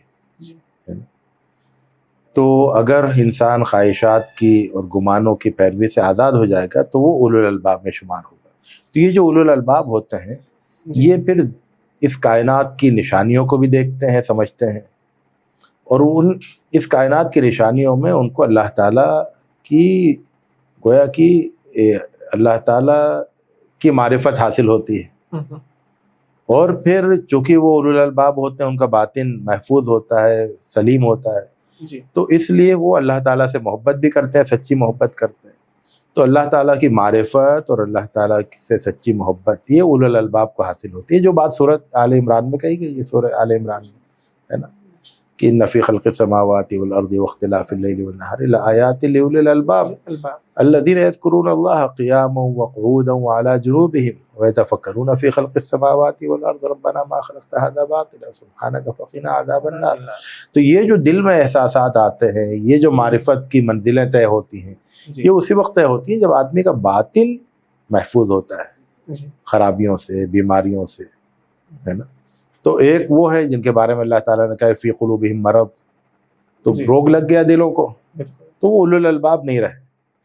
اور ایک وہ ہیں جن کو اللہ تعالیٰ اولو الالباب کہتا ہے، اچھا تو یہ وہ ہیں جن کے دلوں کو روگ نہیں لگا ہے. جی اور وہ روگ کیا ہے؟ نفسانی خواہشات کے پیچھے بھاگنے کا روگ، نفاق کا روگ، جی اور گمان کی پیروی کا روگ. ان روگوں سے آدمی اپنے آپ کو بچائے تاکہ وہ اولو الالباب میں شامل ہو. جی. مولانا ابھی آپ ذکر کر رہے تھے نفس کی خواہشات کے بارے میں اور ہمارا باطن پاک ہونا چاہیے، تو یہیں سے ایک سوال اٹھتا ہے کہ قرآن مجید میں فلاح پا جانے کی ایک جو شرط قد افلح من تزکا، تو یہ تزکیہ نفس دراصل ہے کیا، اور کیا کیا ذرائع ہوتے ہیں نفس کے تزکیے کے لیے، اور کیوں تزکیہ نفس اتنا اہم ہے کہ اس کو جی. قد افلح من تزکا کا درجہ جی دیا؟ جی جی اللہ تعالیٰ نے انسان کو تو امتحان کے لیے پیدا کیا ہے، بے شک. اور امتحان اس وقت ہوگا جب کہ اس کے سامنے بہت سارے آپشن ہوں گے. جی ورنہ اگر ایک ہی آپشن ہے تو امتحان نہیں ہوگا. جی تو اللہ تعالیٰ نے انسان آپشنوں کے درمیان رہے، بہت سارے راستوں کے درمیان رہے، تو اللہ تعالیٰ نے انسان کو ایسی دنیا میں بسایا ہے کہ اس کے سامنے بہت سارے راستے ہوتے ہیں، جی ہے نا. ان میں وہ کس طرح سے صحیح راستے کو اختیار کرے اور پھر اپنے آپ کو، اپنے اندرون کو پوری طرح سے پاکیزہ بنائے، اس کا امتحان ہے. اور جو اس امتحان میں کامیاب ہو جائے گا وہی اصل میں کامیاب ہوا. جی تو تزکیہ جو ہے وہ یہ ہے کہ آدمی، یعنی تزکیہ کے دو معنی ہیں. اچھا ایک ہے پاکی اور صفائی، اور ایک ہے نشو و نما، جی ہے نا. کسی چیز کو بڑھانا، اس کو پروان چڑھانا، اس کو نشو و نما دینا. تو انسان کے اندر کی جو شخصیت کے اندر اللہ تعالیٰ نے بہت ساری خوبیاں رکھی ہیں، بہت ساری طاقتیں رکھی ہیں، وہ سب ظاہر انسان پیدا ہوتا ہے تو بہت ساری چیزوں کو لے کر آتا ہے، پیدا ہوتا ہے، جی لیکن وہ سب ظاہر نہیں ہوتی ہیں، سب چھپی ہوئی ہوتی ہیں. جیسے کلی ہے تو کلی جو ہے اس کے اندر سب کچھ چھپا ہوا ہے، پھر وہ کھل کر پھول بنتی ہے. تو آدمی جب پیدا ہوتا ہے تو وہ کلی کی طرح سے ہوتا ہے، وہ سب چیزیں چھپی ہوئی ہوتی ہیں، ہے نا. جی. وہ ایک کلی ہوتا ہے، اور اس کے بعد پھر دھیرے دھیرے وہ کھلتا ہے. جی اب یہ نشو و نما کا عمل ہے. جی اور اس کے ساتھ تو یہ جو نشو و نما کا عمل ہے یہ پورے طور پر انجام پائے، اور یہ پاکیزگی بھی اس میں شامل رہے. جی یہ دونوں چیزیں ملیں تو یہ تزکیہ ہے. اچھا تو ہم یہ کہہ سکتے ہیں کہ پاکیزہ نشو و نما، اچھا پاکیزہ نشو و نما. ہے نا. کیونکہ کبھی ایسا ہوتا ہے کہ آدمی کے اوپر صحیح توجہ نہیں دی جائے، آدمی اپنے اوپر صحیح توجہ نہیں دے تو اس کی صلاحیتیں نہیں ابھرتی ہیں. اس کے اندر کے اللہ تعالیٰ کی رکھی ہوئی بہت ساری قوتیں جو ہے، جو اللہ تعالیٰ نے اس کے اندر رکھی ہوئی ہیں، وہ بجھی رہ جاتی ہے، چھپی رہ جاتی ہے، سامنے نہیں آتی، پرورش نہیں پاتی. تو ایک تو یہ انسان کی ذمہ داری ہے کہ اس کے اندر کی جو بھی قوتیں وہ سب پروان چڑھیں، جی ہے نا. یہ اللہ تعالیٰ کی دی ہوئی اس نعمت کا شکر ہے کہ ان ساری قوتوں کو پروان چڑھایا جائے. لیکن بہت سے لوگ اپنے اندر کی قوتوں کو پروان چڑھاتے ہیں لیکن پاکیزگی نہیں ہونے کی وجہ سے ان کا غلط استعمال کرتے ہیں. لیکن اگر پاکیزہ نشو و نما ہوگی، پاکیزگی کا لحاظ ہوگا تو پھر وہ اس کا صحیح استعمال کریں گے. جی یہ تزکیہ ہے. تو گویا کہ اللہ تعالیٰ انسان کو اس طرح سے دیکھنا چاہتا ہے کہ اس کے اللہ تعالیٰ نے جو کچھ اس کے اندر رکھا ہے وہ سب اجاگر ہو، ہے نا. بالکل. اور پھر وہ پاکیزگی کے ساتھ وہ سب اجاگر ہو. جی تو پھر ایک وہ نہ صرف یہ کہ وہ ایک اچھا انسان ہو بلکہ ایک خوبیوں سے مالا مال انسان ہو. جی خوبیاں چھپی نہیں رہ جائیں، خوبیاں ابھریں، اور ان کے ساتھ وہ خوبیاں پاکیزہ شکل میں ہوں، جی ہے نا. گندے راستے نہیں اختیار کریں. تو یہ تزکیہ ہے. تو اس پر جو ہے یعنی یہ دونوں پہلوؤں پر ہمیں توجہ دینی ہوگی. پاکیزگی پر بھی اور نشو و نما پر بھی. جی تو پھر گویا کہ فلاح کا یعنی کامیابی جو ہے وہ حاصل ہوتی. مولانا ایک چیز ابھی جو ہم یہ ڈسکس کر رہے تھے کہ تزکیہ نفس ہمارے اب جیسے بتا رہے تھے کہ پاکیزہ نشو و نما، اس سے متعلق ایک اور چیز یہ سامنے آتی کہ آج کل کا خاص طور سے ہم اگر نوجوان طبقے پہ اگر ہم نظر دوڑائیں گے تو یہ دیکھنے کو ملتا ہے کہ وہ لوگ جو ہے دنیاوی چیزوں کے پیچھے اتنا زیادہ پڑے ہوئے ہیں کہ ان کو قلب کا سکون حاصل نہیں ہے، جس کی وجہ سے وہ لوگ کئی جو ہے ڈپریشن کا شکار ہوتے ہیں، اس کے ساتھ پھر لتوں کی عادت پڑ جاتی ہے ان کو، شراب نوشی کچھ نوجوان شروع کرتے ہیں، کچھ لوگ ڈرگس کافی استعمال شروع کرتے ہیں. تو کیا یہ اسی وجہ سے ہے کہ وہ لوگ اپنے نفس کا تزکیہ نہیں کر پاتے، یا اس کے پیچھے اور بھی کچھ وجوہات؟ اصل میں آپ یہ سمجھ لیں کہ دنیا میں جو خواہشات کو متوجہ کرنے والی چیزیں وہ تو بہت ہیں جی، اور خواہشات میں بڑی قوت ہوتی ہے، لذت ہے نا؟ قوت ہوتی ہے. جی اور جتنی بھی برائیاں ہیں، برائیوں کے اندر دو پہلو ہوتے ہیں. ایک تو یہ کہ وہ بہت خراب ہوتی ہے، دوسرا پہلو یہ ہے کہ ان کے اندر لذت ہوتی ہے. تو اس کی وجہ سے لوگوں کا برائیوں کی طرف کھینچا جانا، خواہشات کے پیچھے دوڑ پڑنا، خواہشات کا غلام ہو جانا، وہ بالکل عام سی بات ہے جی ہے نا؟ کیونکہ خواہشات ہیں ہی غلام بنانے والی، جی ہے نا؟ برائیاں ہیں ہی لذت کا احساس پیدا کرنے والی. جی تو اس لیے یہ کوئی انوکھی بات نہیں ہے نا؟ البتہ یہ ہے کہ اس سے باہر نکلا جا سکتا ہے، اور باہر نکلنے کا کہ جو راستے ہیں قرآن مجید میں جو بیان کیے گئے ہیں وہ اصل میں اہمیت رکھتے ہیں، ان پر توجہ ہونی چاہیے. تو ایک تو بات یہ ہے جو قرآن مجید میں چونکہ خواہشات کا دباؤ ہوتا ہے انسان کے اوپر، خواہشات کھینچ رہی ہوتی ہیں، تو اللہ تعالیٰ قرآن مجید میں اس طرف لے جاتا ہے، اس طرف رہنمائی کرتا ہے کہ دیکھو اللہ تعالیٰ نے آخرت میں انہی خواہشات کا کی تکمیل کا اور بہت زبردست انتظام کیا ہوا ہے نا؟ اس لیے تھوڑا رک جاؤ، جی خواہشات کو تھوڑا لگام دو. یہ ایک مختصر زندگی ہے، اس کو خواہشات کی پیروی کے بغیر گزار لو، تو آگے پھر خواہشات کی تکمیل کا ایسا انتظام ہے جیسا تم نے دنیا میں کہیں نہیں دیکھا ہوگا. یعنی خواہشات ہی کے راستے سے اللہ تعالیٰ آخرت کا تعارف کراتا ہے.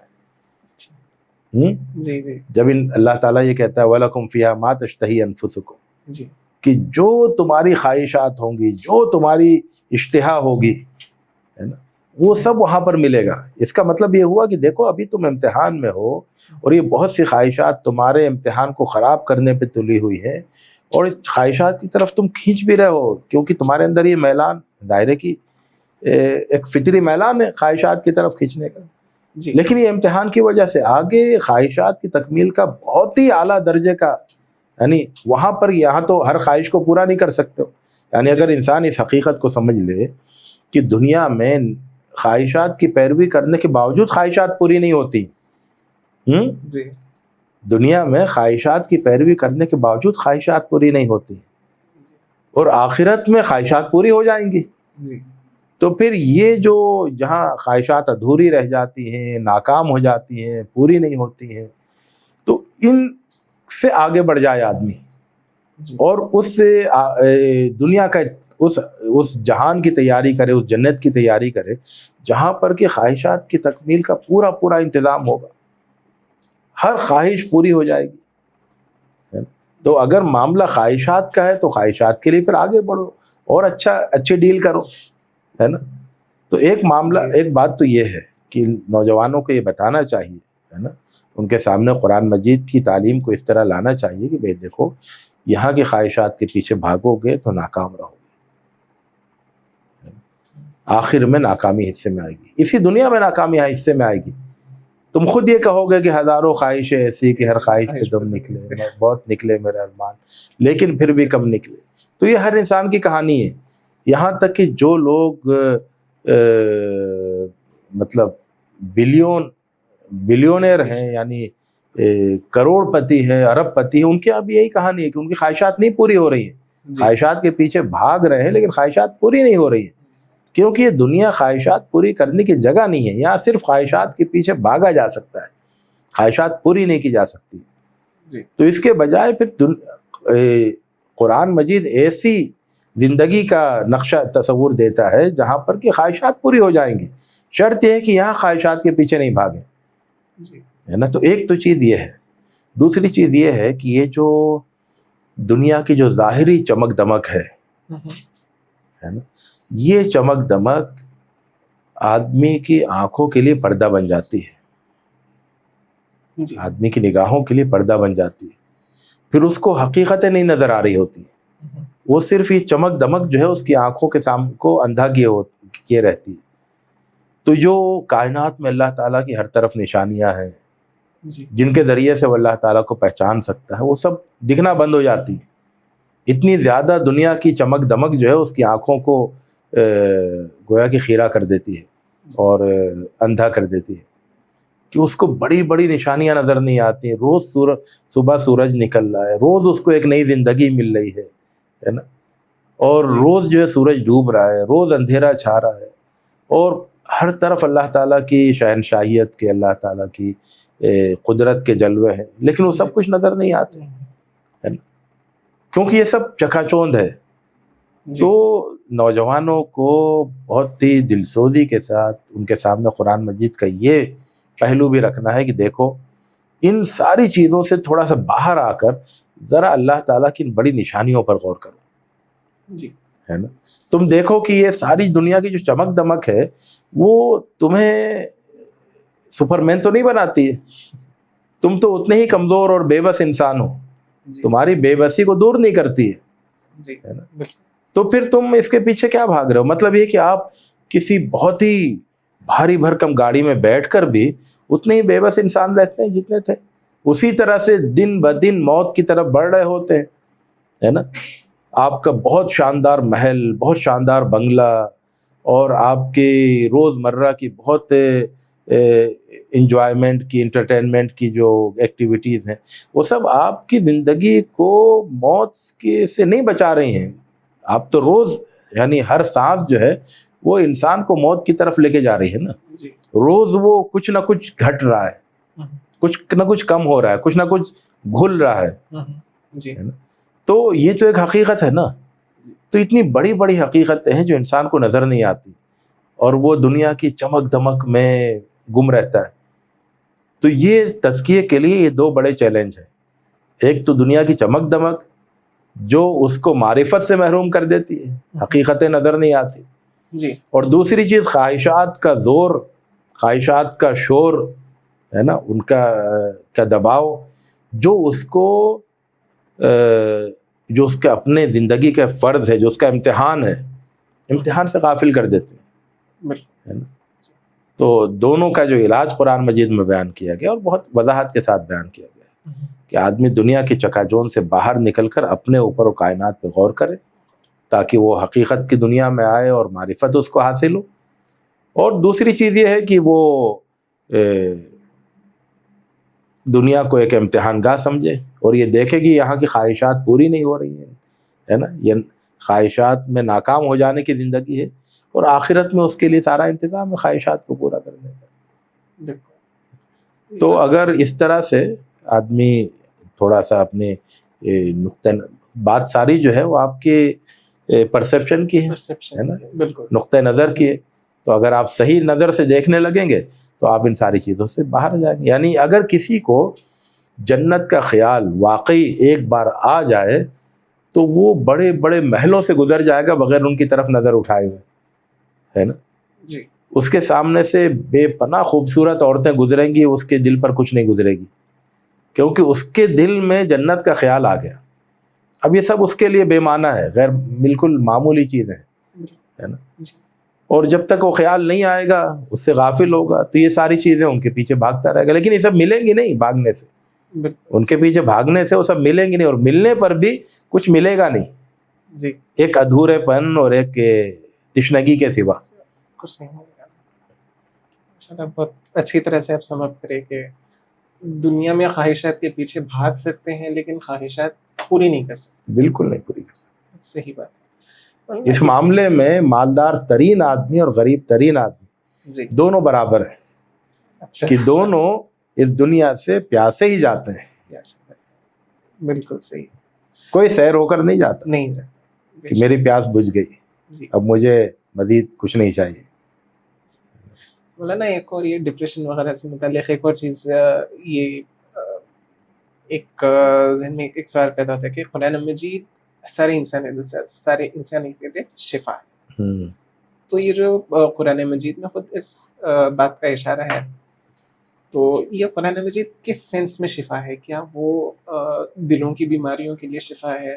اس کا مطلب کیا یہ ہے, یا پھر یہ کہ بھی جو عمومی طور پہ دیکھنے کو ملتا ہے کہ قرآن مجید کچھ آیتوں کو لے کے آپ لگا لیں گے اور اپنے ساتھ اپنے قریب رہیں گے, تعویذ وغیرہ کے شکل میں اگر میں بولوں, یا پھر کچھ آیتیں پڑھ پھونک کے پانی پہ دم کر کے وہ استعمال کرتے ہیں, وہ ہیں, یا پھر رقیہ وغیرہ کا جو عمل ہے, یہ چیزیں. تو یہ شفا جو ہے, شفا لما فی الصدور والا جو ہے, یہ شفا کس سینس میں شفا ہے قرآن مجید, اور کس طرح قرآن مجید سے شفا حاصل کی جا سکتی؟ جی اصل میں دیکھیے کہ جو انسان کی جسمانی بیماریاں ہیں, جی ہے نا, اس کے لیے اللہ تعالیٰ نے مادی علاج رکھا ہے.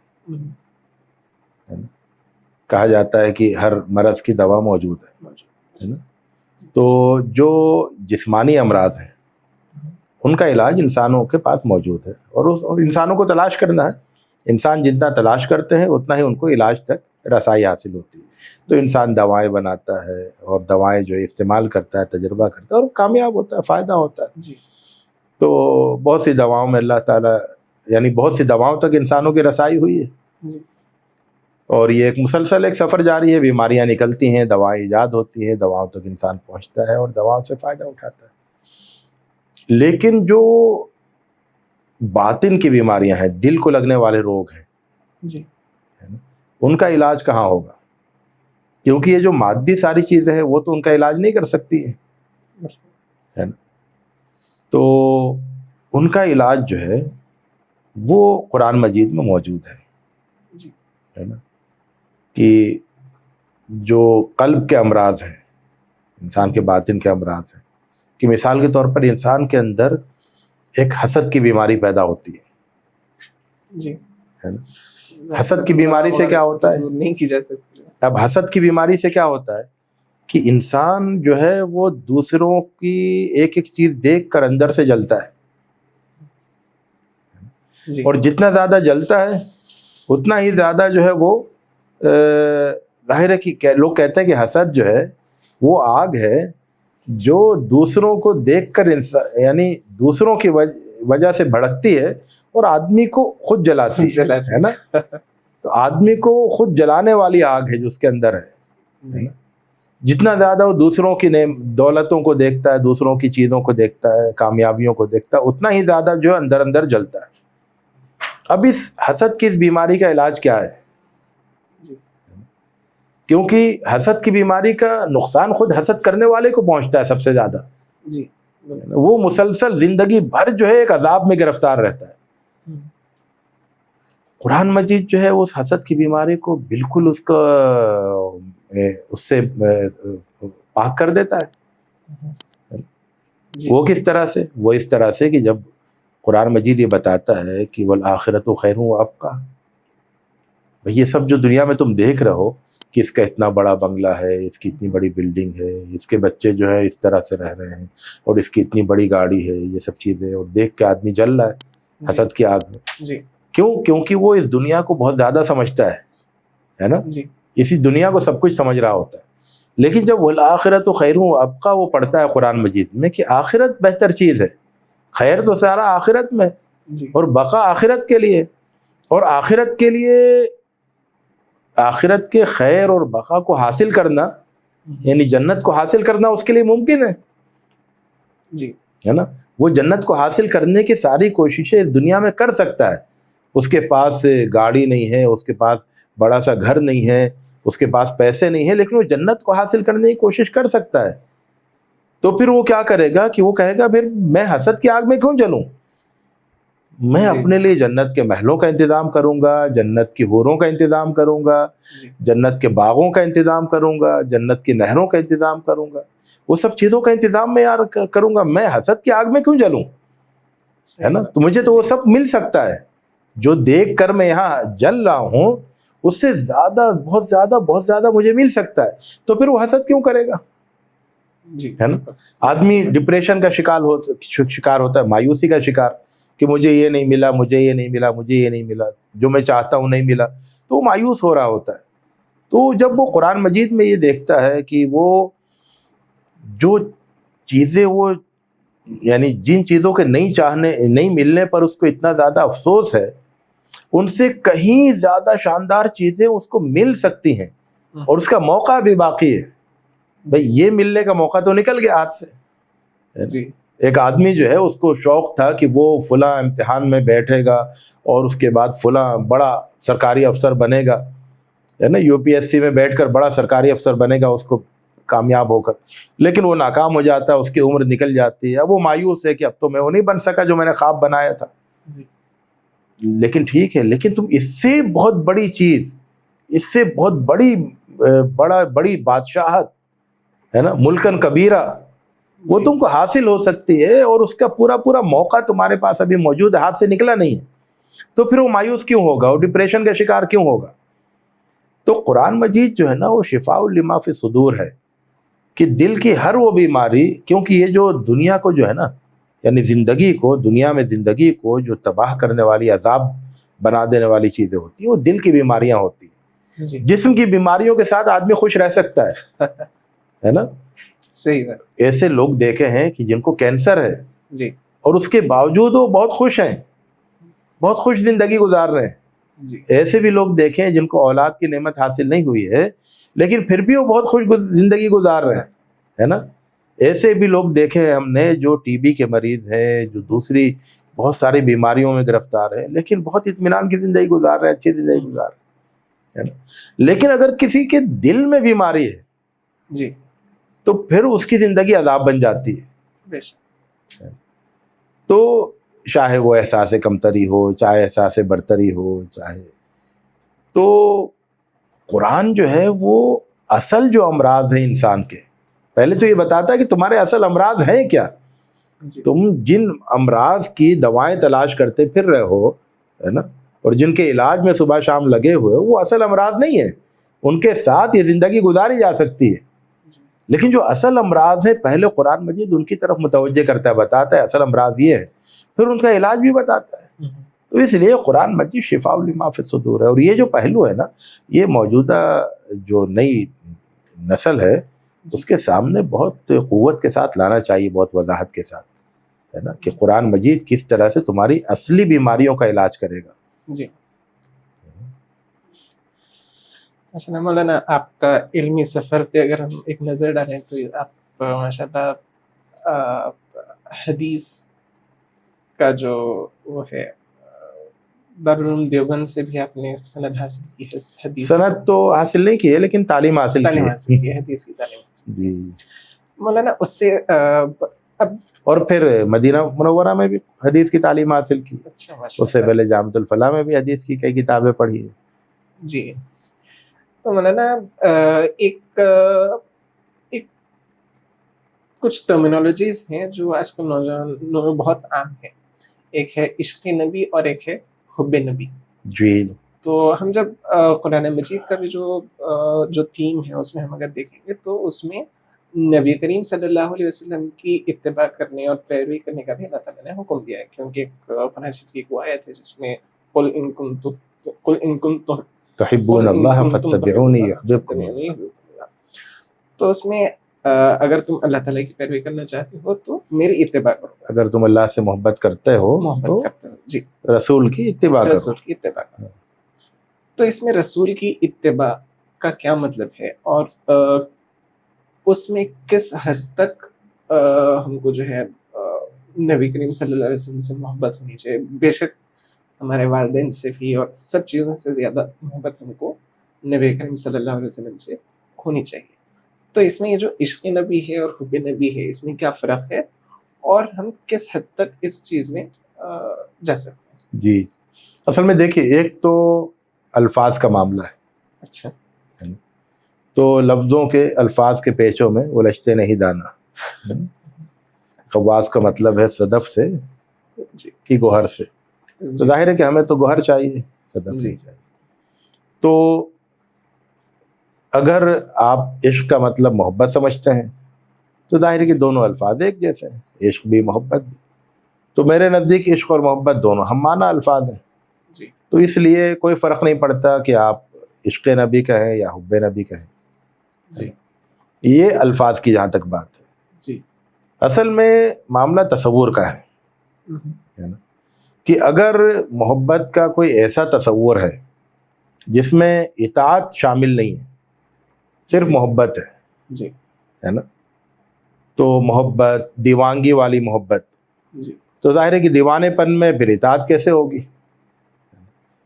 تو ایسی محبت کا ایسا تصور جس میں اطاعت نہیں ہو، وہ نہ اللہ کے سلسلے میں مطلوب ہے، نہ رسول کے سلسلے میں مطلوب ہے، نہ والدین کے سلسلے میں مطلوب ہے. جی ہے نا، کیونکہ اگر کسی کی جو واجب الاطاعت ہے اس کی اطاعت نہیں کی جا رہی ہے تو پھر وہ محبت کس کام کی جو آپ کو آپ کے فرض اطاعت سے محروم کر دے، دور کر دے. تو اس لیے ہمیں اصل تصور پر زور دینا ہے کہ بھئی قرآن مجید ہمارے لیے مرجع ہے نا. جی تو قرآن مجید میں رسول کی اتباع کی بات کہی گئی ہے، قرآن مجید میں رسول کی اطاعت کی بات کہی گئی ہے، تو پھر اور قرآن مجید میں رسول کی محبت کی بات کہی گئی. تو ہم اللہ کے رسول سے محبت بھی کریں گے، ہم اللہ کے رسول کی اطاعت بھی کریں گے، ہم اللہ کے رسول کی اتباع بھی کریں گے. جی اور اس میں کوئی حد نہیں ہے اس کی، جی نہ محبت کی کوئی حد ہے. جتنا زیادہ اللہ کے رسول سے محبت ممکن ہے اتنی زیادہ کریں گے، جتنا زیادہ ہو سکے گا کریں گے، جتنی زیادہ اطاعت ہو سکے گی کریں گے، جی ہے نا، اور جتنی زیادہ اتباع ممکن ہوگی کریں گے. تو یہ ہمارے سامنے ہونا چاہیے. مولانا ہم یہاں دیکھتے کہ صحابہ کی ہم جب صحابہ کی سیرت پڑھتے ہیں تو ایک چیز ہم کو مطلب ایک چیز مجھے بہت ٹچ کرتی ہے کہ بھئی صحابہ کئی بار صحابہ کے یہ الفاظ رہتے تھے کہ اے اللہ کے نبی میرے والدین آپ پر قربان، میری جان آپ پر قربان. وہ جو محبت کی انتہا تھی جی وہ ایک طرف ہے، اور دوسری طرف غلو کیا چیز ہے اور اس سے کس طرح بچنا چاہیے، اور غلو کا احتیاط کرتے ہوئے کیسا ہم کو اللہ کے نبی صلی اللہ علیہ وسلم کی محبت کی انتہا تک جانا چاہیے. جی دیکھیں،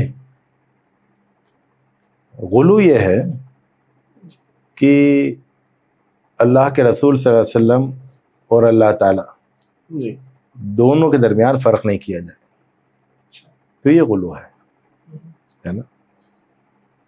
اللہ کے رسول صلی اللہ علیہ وسلم کو بحیثیت رسول کے، بحیثیت اللہ کے برگزیدہ بندے کے آپ جتنی زیادہ محبت کریں کوئی غلو کی بات نہیں ہے نا. بحیثیت اللہ تعالیٰ کے برگزیدہ بندے کے، اللہ تعالیٰ کے منتخب رسول بندے کے جتنی زیادہ محبت کریں اس کی کوئی حد نہیں ہے نا. اور جہاں بات اس سے خدا نہ خواستہ آگے بڑھتی ہے نا کہ اللہ کے رسول کو اللہ تعالیٰ کے سے ملا دیا جائے تو وہاں پر پھر غلو ہے. تو اللہ تعالیٰ کی شان میں فرق نہیں آنا چاہیے، اللہ تعالیٰ کے ساتھ شرک نہیں ہونا چاہیے. صحیح. جی تو جب تک آپ اللہ کے ساتھ شرک سے بچے ہوئے ہیں اس وقت تک آپ محبت کر رہے ہیں، اور جہاں کوئی خدا نہ خواستہ شرک میں چلا گیا تو پھر وہ اللہ کے رسول سے محبت کرنے والا بھی نہیں رہا، کیونکہ اللہ کے رسول صلی اللہ علیہ وسلم تو شرک سے نکالنے کے لیے آئے تھے اور وہ شرک میں چلا گیا تو محبت کرنے والا بھی نہیں رہا. جی تو یہ ہے فرق کہ اللہ کی توحید اپنی جگہ قائم رہے اور اللہ کے رسول صلی اللہ علیہ وسلم سے پورا محبت، پوری محبت ہو، پورا عشق ہو، سب جائز. جی مولانا نبی کریم صلی اللہ علیہ وسلم کی زندگی کا ایک اور پہلو جب ہم سیرت کا مطالعہ کرتے ہیں تو نبی اکرم صلی اللہ علیہ وسلم صحابہ کو فزیکلی فٹ رہنے کے لیے بہت زیادہ انکریج بھی کرتے تھے. صحابہ میں آپس میں کمپٹیشنز بھی کراتے جی. تھے, اور نبی کریم صلی اللہ علیہ وسلم خود کچھ اسپورٹس وغیرہ کے بارے میں مثال کے طور پہ جیسا تیر اندازی ہے, تیراکی ہے, گھوڑ سواری ہے, صحیح. کے بارے میں بتائیں. تو اسلام میں فزیکل فٹنس کا کتنا مطلب کیا وہ رہے گا کہ جی مسلمان کو فزیکلی فٹ ہونا چاہیے یا نہیں, اور کیا ہر مسلمان کو اپنی فزیکل فٹنس کی طرف بھی توجہ جی. دینی چاہیے؟ دیکھیے, اللہ تعالیٰ کی ہر نعمت کی قدر ہونی چاہیے. بالکل. جسم بھی اللہ تعالیٰ کی نعمت ہے. جی. تو جسم جتنا زیادہ توانا ہوگا, جتنا زیادہ صحت مند ہوگا, یہ اللہ تعالیٰ کی اس نعمت کا شکر ہوگا. ایک بات تو یہ ہوگی کہ اللہ تعالیٰ کے شکر کا تقاضا یہ ہے کہ اللہ تعالیٰ نے جسم کی صورت میں جو نعمت دی ہے, اس نعمت کا پورا صحیح استعمال ہو, اس نعمت کی صحیح نشو و نما ہو, ہے نا. جی. تو جیسا کہ میں نے شروع میں بتایا تھا کہ تزکیہ یہ ہے کہ اللہ تعالیٰ نے جتنی بھی آپ کو چیزوں سے نوازا ہے, جتنی صلاحیتوں سے, خوبیوں سے, قدرتوں سے, ان ساری چیزوں کا بھرپور اظہار ہو. جی. کوئی چیز دبی نہیں رہ جائے, آپ کی کوئی صلاحیت جو ہے وہ دبی نہیں رہ جائے. جی. اور تو ایک بات تو وہ ہے, اور دوسری بات یہ ہے کہ جہاں تک جسم کی بات ہے, اللہ تعالیٰ کی نعمت ہے, اور اس کو فٹ رکھنا, توانا رکھنا وہ ہماری ذمہ داری ہے, ہم اس کے امین ہیں. ایک تیسری بات بھی ہے. جی. میری ایک چھوٹی سی کتاب ہے روحانیت. اچھا. تو روحانیت میں میں نے ایک 4 گویا کہ روحانیت کی منزلیں ہیں. روح کی ایک منزل جو ہے وہ طہارت ہے, روح کی ایک اور منزل جو ہے روح کی قوت ہے, پھر روح کی فرحت ہے, روح کی اللہ سے قربت ہے. جی. تو اس میں یہ جو روح سے کی طاقت کے حوالے سے میں نے ذکر کیا اس میں کہ یہ مطلوب نہیں ہے کہ جسم کمزور ہو روح طاقتور ہو. اچھا.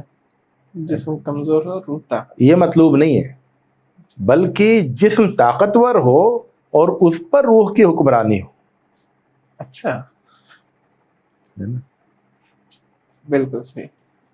یعنی روح کی حکمرانی ہونی چاہیے, یعنی جسم جو ہے سلطنت ہے, جی. روح اس پر حکمراں ہے, بادشاہ ہے. جی. اب ایک کمزور سلطنت کا بادشاہ جو ہے زیادہ قابل تعریف ہے, قابل رشک ہے, یا مضبوط سلطنت کا بادشاہ, ظاہر سی بات ہے مضبوط ہے نا. تو جسم اگر مضبوط ہے, طاقتور ہے, اور اس کے اوپر روح کی حکمرانی ہے, تو یہ اصل روحانیت ہے, یہ اصل روحانی قوت ہے.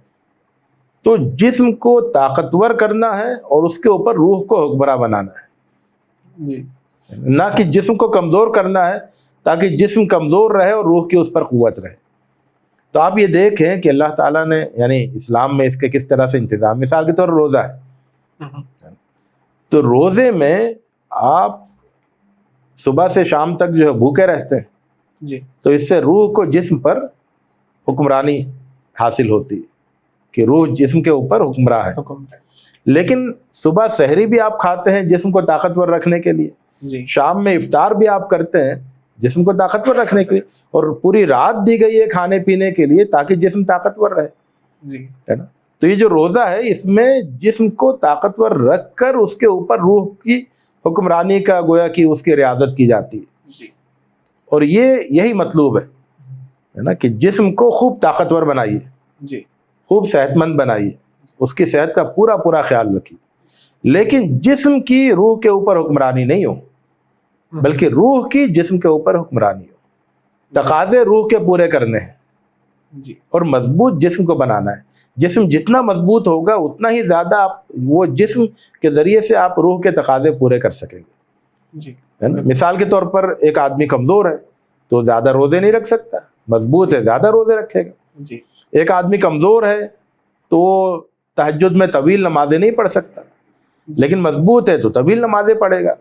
ایک آدمی کمزور ہے تو وہ انسانوں کی زیادہ مدد اور خدمت نہیں کر سکتا, لیکن اگر ایک انسان مضبوط ہے تو انسانوں کی زیادہ مدد اور خدمت کرے گا, زیادہ دولت کما کے زیادہ اللہ کے راستے میں خرچ کرے گا. تو اس طرح سے مضبوط جسم کے اوپر روح کی حکمرانی. تو اس لیے جسم کو مضبوط بنائیے. جی. ماشاءاللہ بہت اچھی مثال دے کے آپ یہ سمجھائے کہ سلطنت اور حکمران کی بہت اچھی مثال تھی کہ دونوں میں بالکل اعتدال ہونا چاہیے, جی امبیلنس بالکل نہ ہو.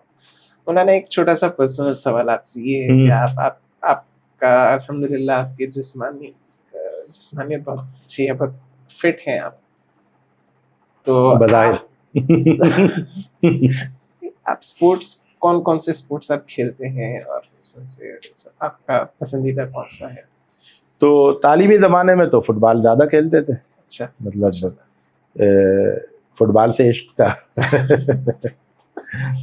اور دوڑنے کا بھی اہتمام کرتے رہے. اچھا, اور جب موسم فٹ بال کھیلنے کا نہیں ہوتا تو بیڈمنٹن وغیرہ کھیل لیتے تھے. اچھا جی, تو یہاں تک رہا. اس کے علاوہ ورزش وغیرہ بھی کرتے رہے, اس کا بھی اہتمام رہا, اور وہ سلسلہ ابھی بھی کچھ نہ کچھ جاری ہے. جی, وہ کھیلنے کے اتنے زیادہ مواقع تو نہیں ملتے, لیکن ورزش وغیرہ کرنے کا اہتمام کرتے ہیں. ابھی بھی جاری ہے. جی. مولانا آج کل جو ایک معنی میں اگر آپ کہنے کے برننگ ٹاپک چلا ہوا ہے کہ جیسا دیکھیں ہم کہ کچھ ممالک میں قرآن مجید کی بے حرمتی کی جلایا گیا, تو اس میں ہمارا کیا رد عمل ہونا چاہیے, ریاکشن کیا ہونا چاہیے ہمارا؟ کیونکہ ایک بحیثیت مسلمان ایک شخص کی سب سے زیادہ قابل احترام کتاب قرآن مجید, اسے بہت زیادہ محبت ہوتی ہے. تو محبت کے تقاضے میں ہم کو کیا اس کا رد عمل ہونا چاہیے ہمارا, کیسے ہم کو ریاکٹ کرنا چاہیے؟ دیکھیے, ایک تو جب کوئی آدمی جو ہے نا قرآن مجید کی بے حرمتی کرتا ہے جی, تو وہ اصل اس کا مقصد کیا ہوتا ہے؟ اس کا مقصد ہوتا ہے مسلمانوں کو غصہ دلانا. جی, تو اگر مسلمانوں نے اپنے غصے کا بھرپور اظہار کیا جی, تو اس کو اتنا ہی زیادہ خوشی ہوتی ہے, میرا مقصد کامیاب ہو گیا. تو جتنا زیادہ مسلمان اپنے غصے کا اظہار کرتے ہیں, اس بے حرمتی کرنے والے کو خوشی زیادہ ملتی ہے, کیونکہ اس کا جو ہدف ہے وہ زیادہ پورا ہو رہا ہے.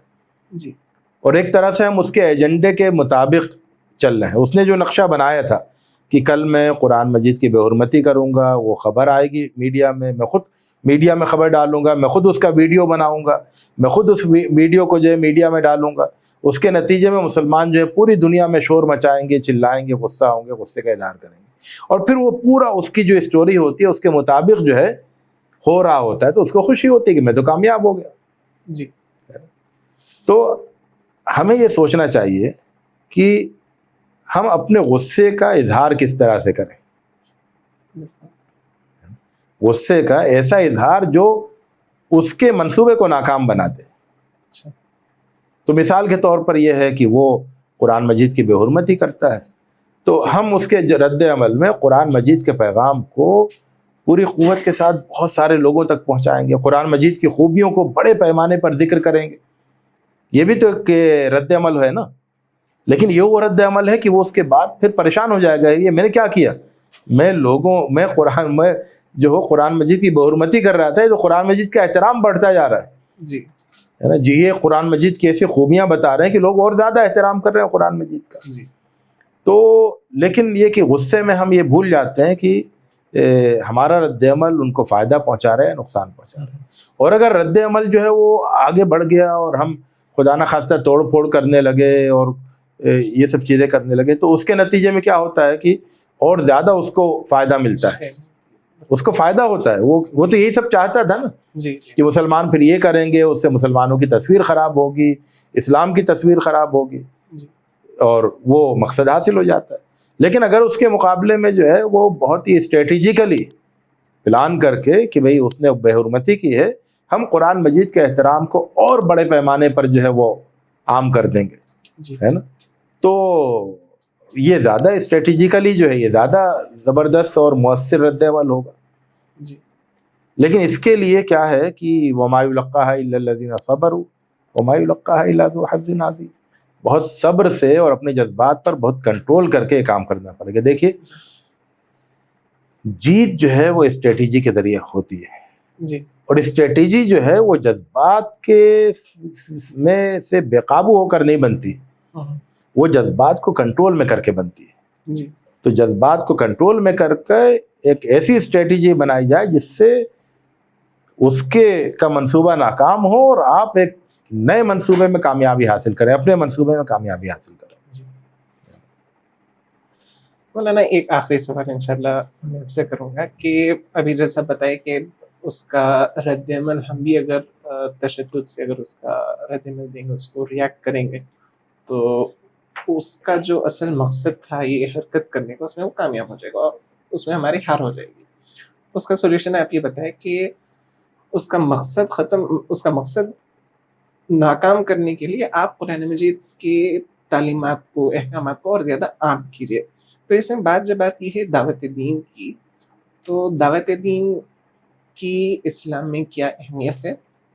اور دعوت دین میں ہم عمومی طور پہ ہم جب کوئی غیر مسلمان سے بات چیت کرتے ہیں، مذہبی ٹاک، جب ریلیجس ٹاک کچھ ہوتی ہے، جب ہم اس کو سمجھانے کی کوشش کرتے ہیں کہ خاص طور سے کچھ ایسے ٹاپکس جس کے بارے میں لوگوں میں بہت زیادہ مسکنسیپشن پایا جاتا ہے، اور فیسس فورسز آج کل جو ہے کچھ قرآن مجید کی مخصوص آیتوں کو لے کے اس کو آؤٹ آف کنٹیکسٹ کوٹ کر کے مس ریپرزینٹ کر کے بتاتے کہ بھئی قرآن مجید جو ہے دراصل یہ تشدد سکھاتا اور انسانیت کے خلاف ہے، عورتوں کا حقوق اسلام میں نہیں دیا جاتا برابر۔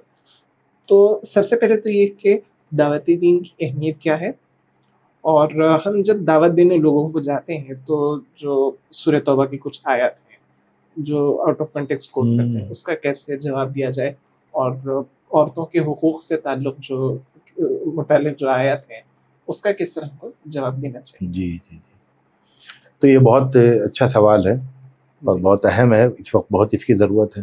جی، تو جہاں تک دعوت دین کی بات ہے، دیکھیے قرآن مجید پر جیسے ہی کوئی شخص ایمان لاتا ہے تو اس کی حیثیت داعی کی ہو جاتی ہے، جی، کیونکہ قرآن مجید جو ہے نا وہ دعوت کی کتاب ہے۔ جی، قرآن مجید کی ہر آیت انسانوں کو دعوت دے رہی ہے۔ جی، تو اگر انسان قرآن مجید پر ایمان لے آیا، اس کا مطلب یہ ہوا کہ وہ دین کا داعی بن گیا۔ جی، اب وہ اپنی ذمہ داری ادا نہیں کرے وہ الگ بات ہے، اپنی ذمہ داری کو محسوس نہیں کرے وہ الگ بات ہے، لیکن ہر مسلمان جو کہ وہ قرآن مجید پر ایمان رکھتا ہے اس لیے وہ دین کا داعی ہے، دین کی دعوت اس کی ذمہ داری ہے۔ جی، کیونکہ اب وہ ایسی کتاب پر ایمان لایا ہے جو دعوت کی کتاب ہے، انسانوں کو دعوت دینے والی کتاب ہے، جی، وہ کوئی محض قصے کہانیوں کی کتاب نہیں ہے، جی، ہے نا، یا وہ کچھ انفارمیشن کی کتاب نہیں، وہ تو دعوت ہی کی کتاب ہے۔ اس کی ہر آیت جو ہے وہ انسانوں سے مخاطب ہے اور انسانوں کو سمجھا رہی ہے۔ اس کتاب پر آپ ایمان لائیں، اس کتاب کے آپ امین بنے ہیں، جی، تو اس لیے ہر مسلمان کو دین کا داعی ہونا چاہیے۔ پہلی بات تو یہ ہوگی۔ البتہ دعوت کا طریقہ کیا ہے؟ تو دعوت کا جو سب سے بنیادی اور سب سے اہم طریقہ ہے وہ یہ ہے کہ اسلام کا صحیح تعارف، جی، تعارف جو ہے وہ سب سے زیادہ ضروری ہے کہ آپ لوگوں کو بتائیں اسلام کیا ہے، جی، اسلام کی صحیح تصویر پیش کریں۔ یہ اور اس میں کوئی مذاق، یعنی یہاں اگر کہیں پر دعوت دین پر پابندی ہے تب بھی تعارف پر پابندی تو کہیں نہیں ہے، بالکل، ہے نا، آپ تعارف تو کرا سکتے ہیں۔ جی، اور موجودہ وقت میں جہاں بھی ہم کو موقع ملے ہمیں چاہیے کہ ہم کسی نہ کسی بہانے سے اسلام کی کسی نہ کسی تعلیم کا تعارف کرائیں۔ جب ہم تعارف کرائیں گے تو پھر لوگ اپنے سلسلے میں خود فیصلہ کریں گے کہ ان کو کیا کرنا چاہیے، لیکن تعارف تو ہونا چاہیے نا پہلے نمبر پہ۔ بالکل، تو تعارف بہت ضروری ہے، اور یہ تعارف کا کام یہ مشکل نہیں ہے، یہ تعارف کا کام جو ہے پرخطر بھی نہیں ہے، جی، ہے نا۔ کوئی آپ سے یہ نہیں کہے کہ آپ کیوں تعارف کرا رہے ہیں، جی، بھائی تعارف تو آپ ہر چیز کا کرا سکتے ہیں، تو قرآن مجید کا بھی تعارف کرا سکتے ہیں، پہلی بات یہ ہے۔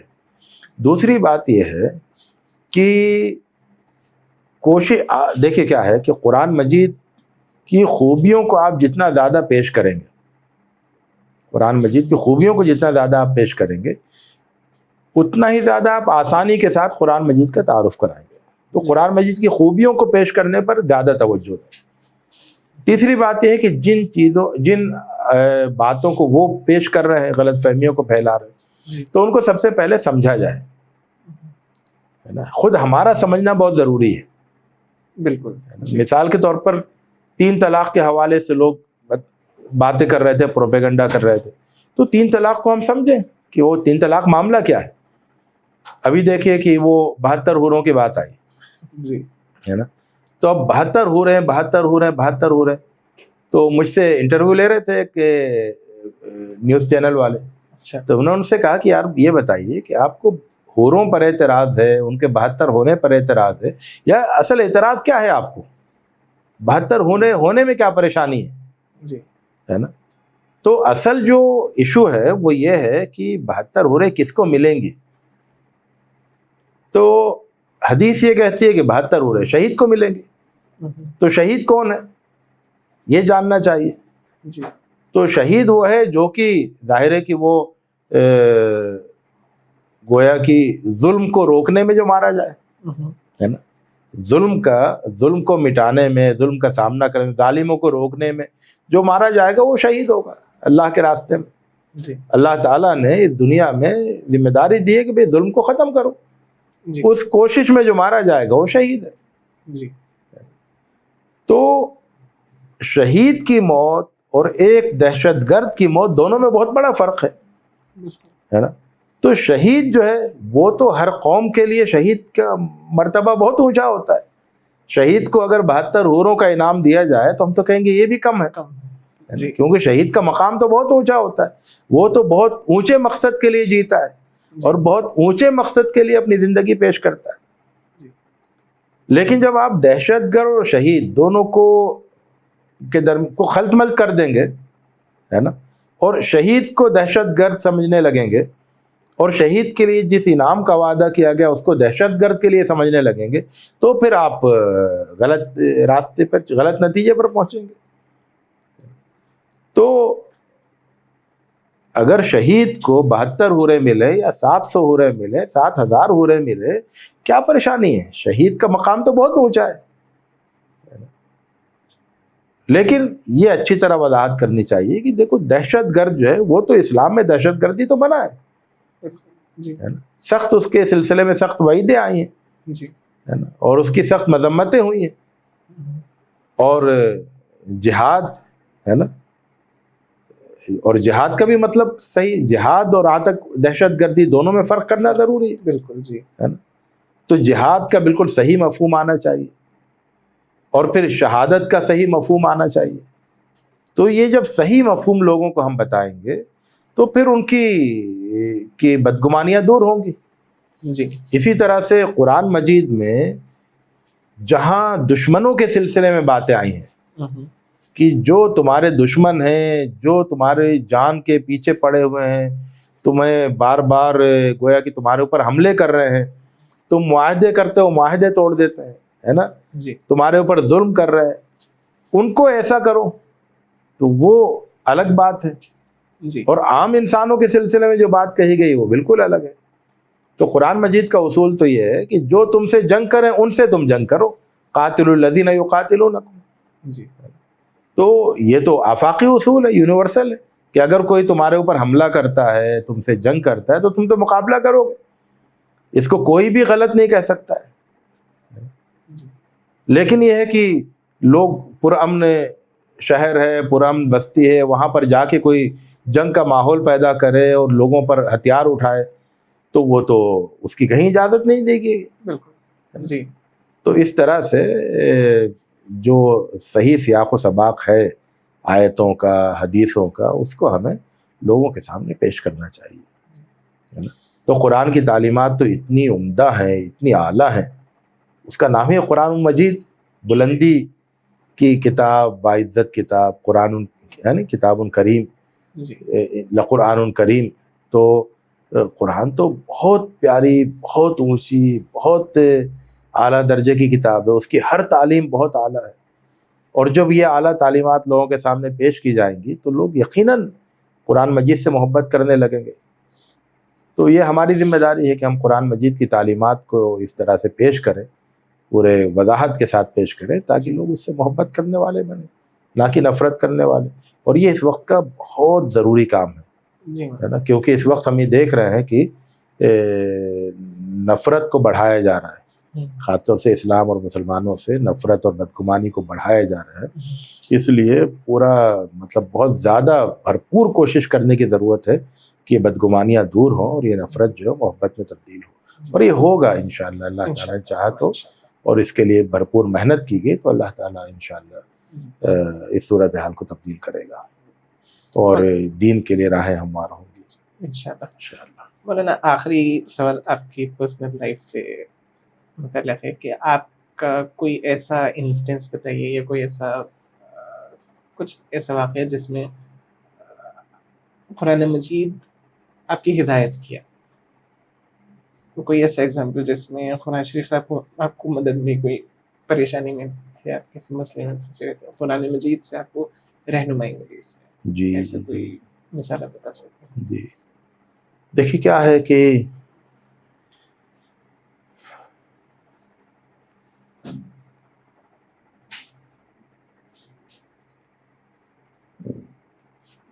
میں اگر اپنی مثال بتاؤں تو میں ایک جی مرتبہ بتائیے. ہو رہا تھا کہ ابھی نماز کے سلسلے میں نماز پڑھنے میں سستی، کاہلی، ابھی تو وقت ہے نا تھوڑا سا. میں مثال کے طور پہ آفس کا کام کر رہا ہوں تو آفس کا کام یہ تھوڑا سا کام ختم کر کے نماز پڑھ لوں گا. جی تو ایسے ہی تلاوت کرتے کرتے منافقوں کی جو صفات ہیں اس میں وہ والی آیت میری نظر پڑی اس پہ تلاوت کے دوران کہ بھی وَإِذَا قَامُوا إِلَى الصَّلَاةِ قَامُوا كُسَالَىٰ. تو ایک دم بہت گھبرا گیا کہ یہ تو بالکل قرآن مجید اس وقت میرے سے بات کر رہا ہے، ہم کلام رہے مجھے ایڈریس کرے. تو فوری جو ہے وہ بہت زیادہ ایموشنل چیز تھی کہ بھئی میں جو غلطی کر رہا تھا قرآن شریف سے مجھے اس کی نصیحت ملی، ہدایت ملی. تو ایسا کوئی جی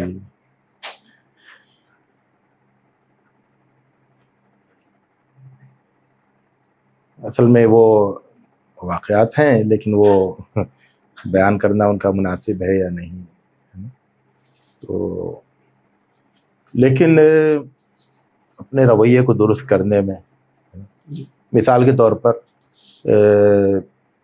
میرے رشتہ داروں میں کسی بہت ہی قریبی رشتہ دار سے میرے تعلقات خراب ہو گئے ہے نا، اور اس میں پوری غلطی میرا احساس یہ تھا کہ میرے رشتہ دار کی ہے اور کھلی ہوئی غلطی ہے اور میرا کوئی قصور نہیں ہے، اور اس کی وجہ سے میرے تعلقات خراب ہو گئے. میں نے گویا کہ رشتہ ختم کر لیا.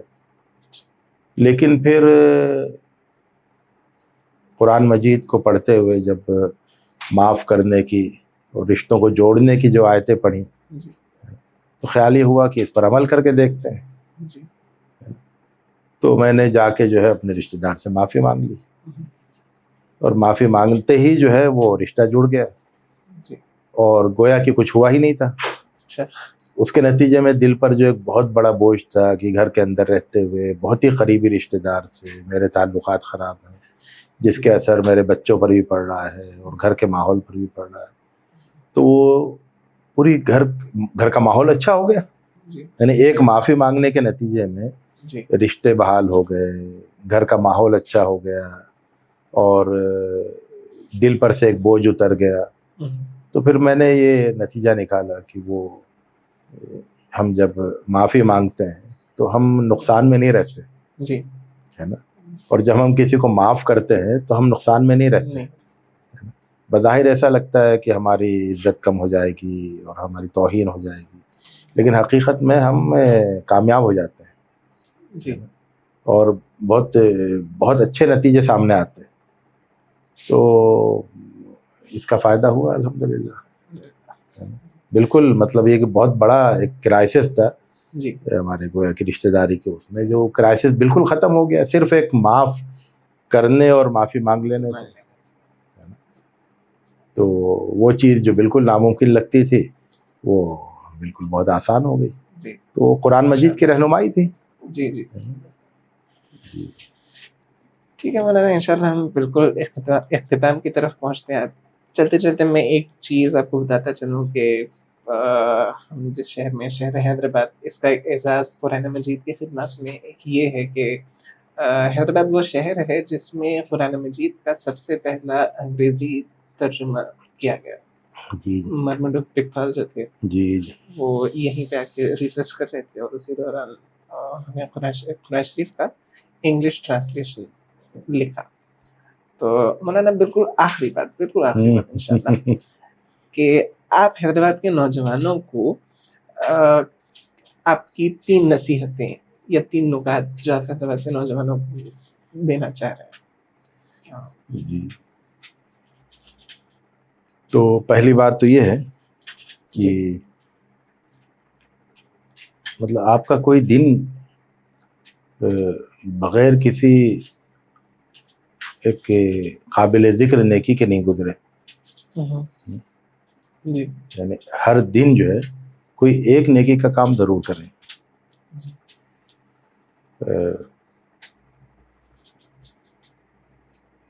اس سے پہلے یہ ہے کہ کوئی دن قرآن مجید کی کسی آیت کو سمجھے بغیر نہیں گزرے. یعنی روزانہ یہ طے کر لیں کہ روزانہ قرآن مجید کی کم سے کم ایک آیت کی تلاوت، اس کا ترجمہ اور اس پر غور و فکر وہ کریں گے. نمبر 1. نمبر 2، روزانہ کوئی نہ کوئی ایک کام ایسا کریں گے جس سے ہم یہ سوچیں کہ قیامت کے دن اللہ تعالیٰ کے سامنے اس کام کو ہم پیش کر دیں گے. اور تیسری بات یہ ہے کہ ہم لوگ بہت ساری باتیں کرتے ہیں، ہے نا، مجلسیں چائے خانے پر اور ایسے ہر طرح ہمارے درمیان مجلسیں جمتی ہیں، باتیں کرتے ہیں. جی تو کوشش کریں کہ ہماری گفتگو میں کچھ یعنی اللہ تعالیٰ کا بھی ذکر ہو، اللہ تعالیٰ کی کتاب کی بھی کچھ باتوں کا ذکر ہو، اللہ تعالیٰ کے رسول کے کچھ باتوں کا ذکر ہو. جی تو ہماری جو گفتگو ہیں اس میں شعوری طور پر جی اللہ تعالیٰ کا ذکر آئے، اللہ تعالیٰ کی کتاب کی کسی بات کا ذکر آئے، اللہ تعالیٰ کے رسول کی کسی بات کا ذکر آئے. جی یہ ذکر ہماری مجلسوں میں آنا چاہیے. اس سے کیا ہوگا کہ ہمیں مسلسل رہنمائی ملتی رہے گی اور ہماری مجلسیں جو ہیں وہ پاکیزہ ہوں گی، کوئی ایک وہ بامقصد مجلسیں ہوں گی، ان کا فائدہ پہنچے گا لوگوں کو. ورنہ یہ بہت ہی افسوس کی بات ہے، یعنی محرومی کی بات ہے کہ ہم گھنٹوں باتیں کرتے رہیں اور ان باتوں میں بزنس کی باتیں ہوں، کھیل کود کی بھی، خبروں کی بھی، ساری باتیں ہوں، جی لیکن اللہ کے رسول اور اللہ کی کتاب کا کوئی ذکر نہیں ہو. جی تو اگر یہ تذکرے ہم کرتے رہے اپنی مجلسوں میں، اپنے گھروں میں، تو اس کے ذریعے سے ماحول بدلے گا. جی ماحول میں دین کی آمیزش جو ہے وہ مسلسل ہوتی رہے گی، دین کی ملاوٹ، اور وہ ہونا چاہیے. اللہ تعالیٰ اس کی توفیق دے.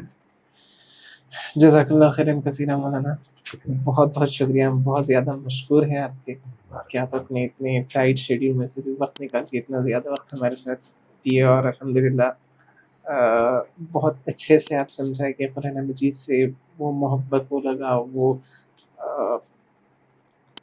بانڈ کیسا پیدا ہوگا، اور قرآن مجید کی جو آپ قرآن مجید کا فہم کیسا حاصل کریں، وہ چیزیں دیکھیں. اور الحمدللہ بہت اچھا سیشن رہا.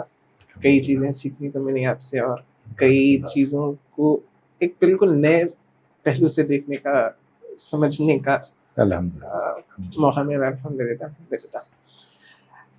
جزاک اللہ خیر مولانا. اسی کے ساتھ انشاءاللہ ہم مجھے بہت اچھا لگا آپ کے ساتھ باتیں کر کے، آپ کے خوبصورت سوالوں کو سن کے، اور خود آپ کے سوالوں نے مجھے بہت سارا سوچنے کا موقع دیا، غور و فکر کا موقع دیا.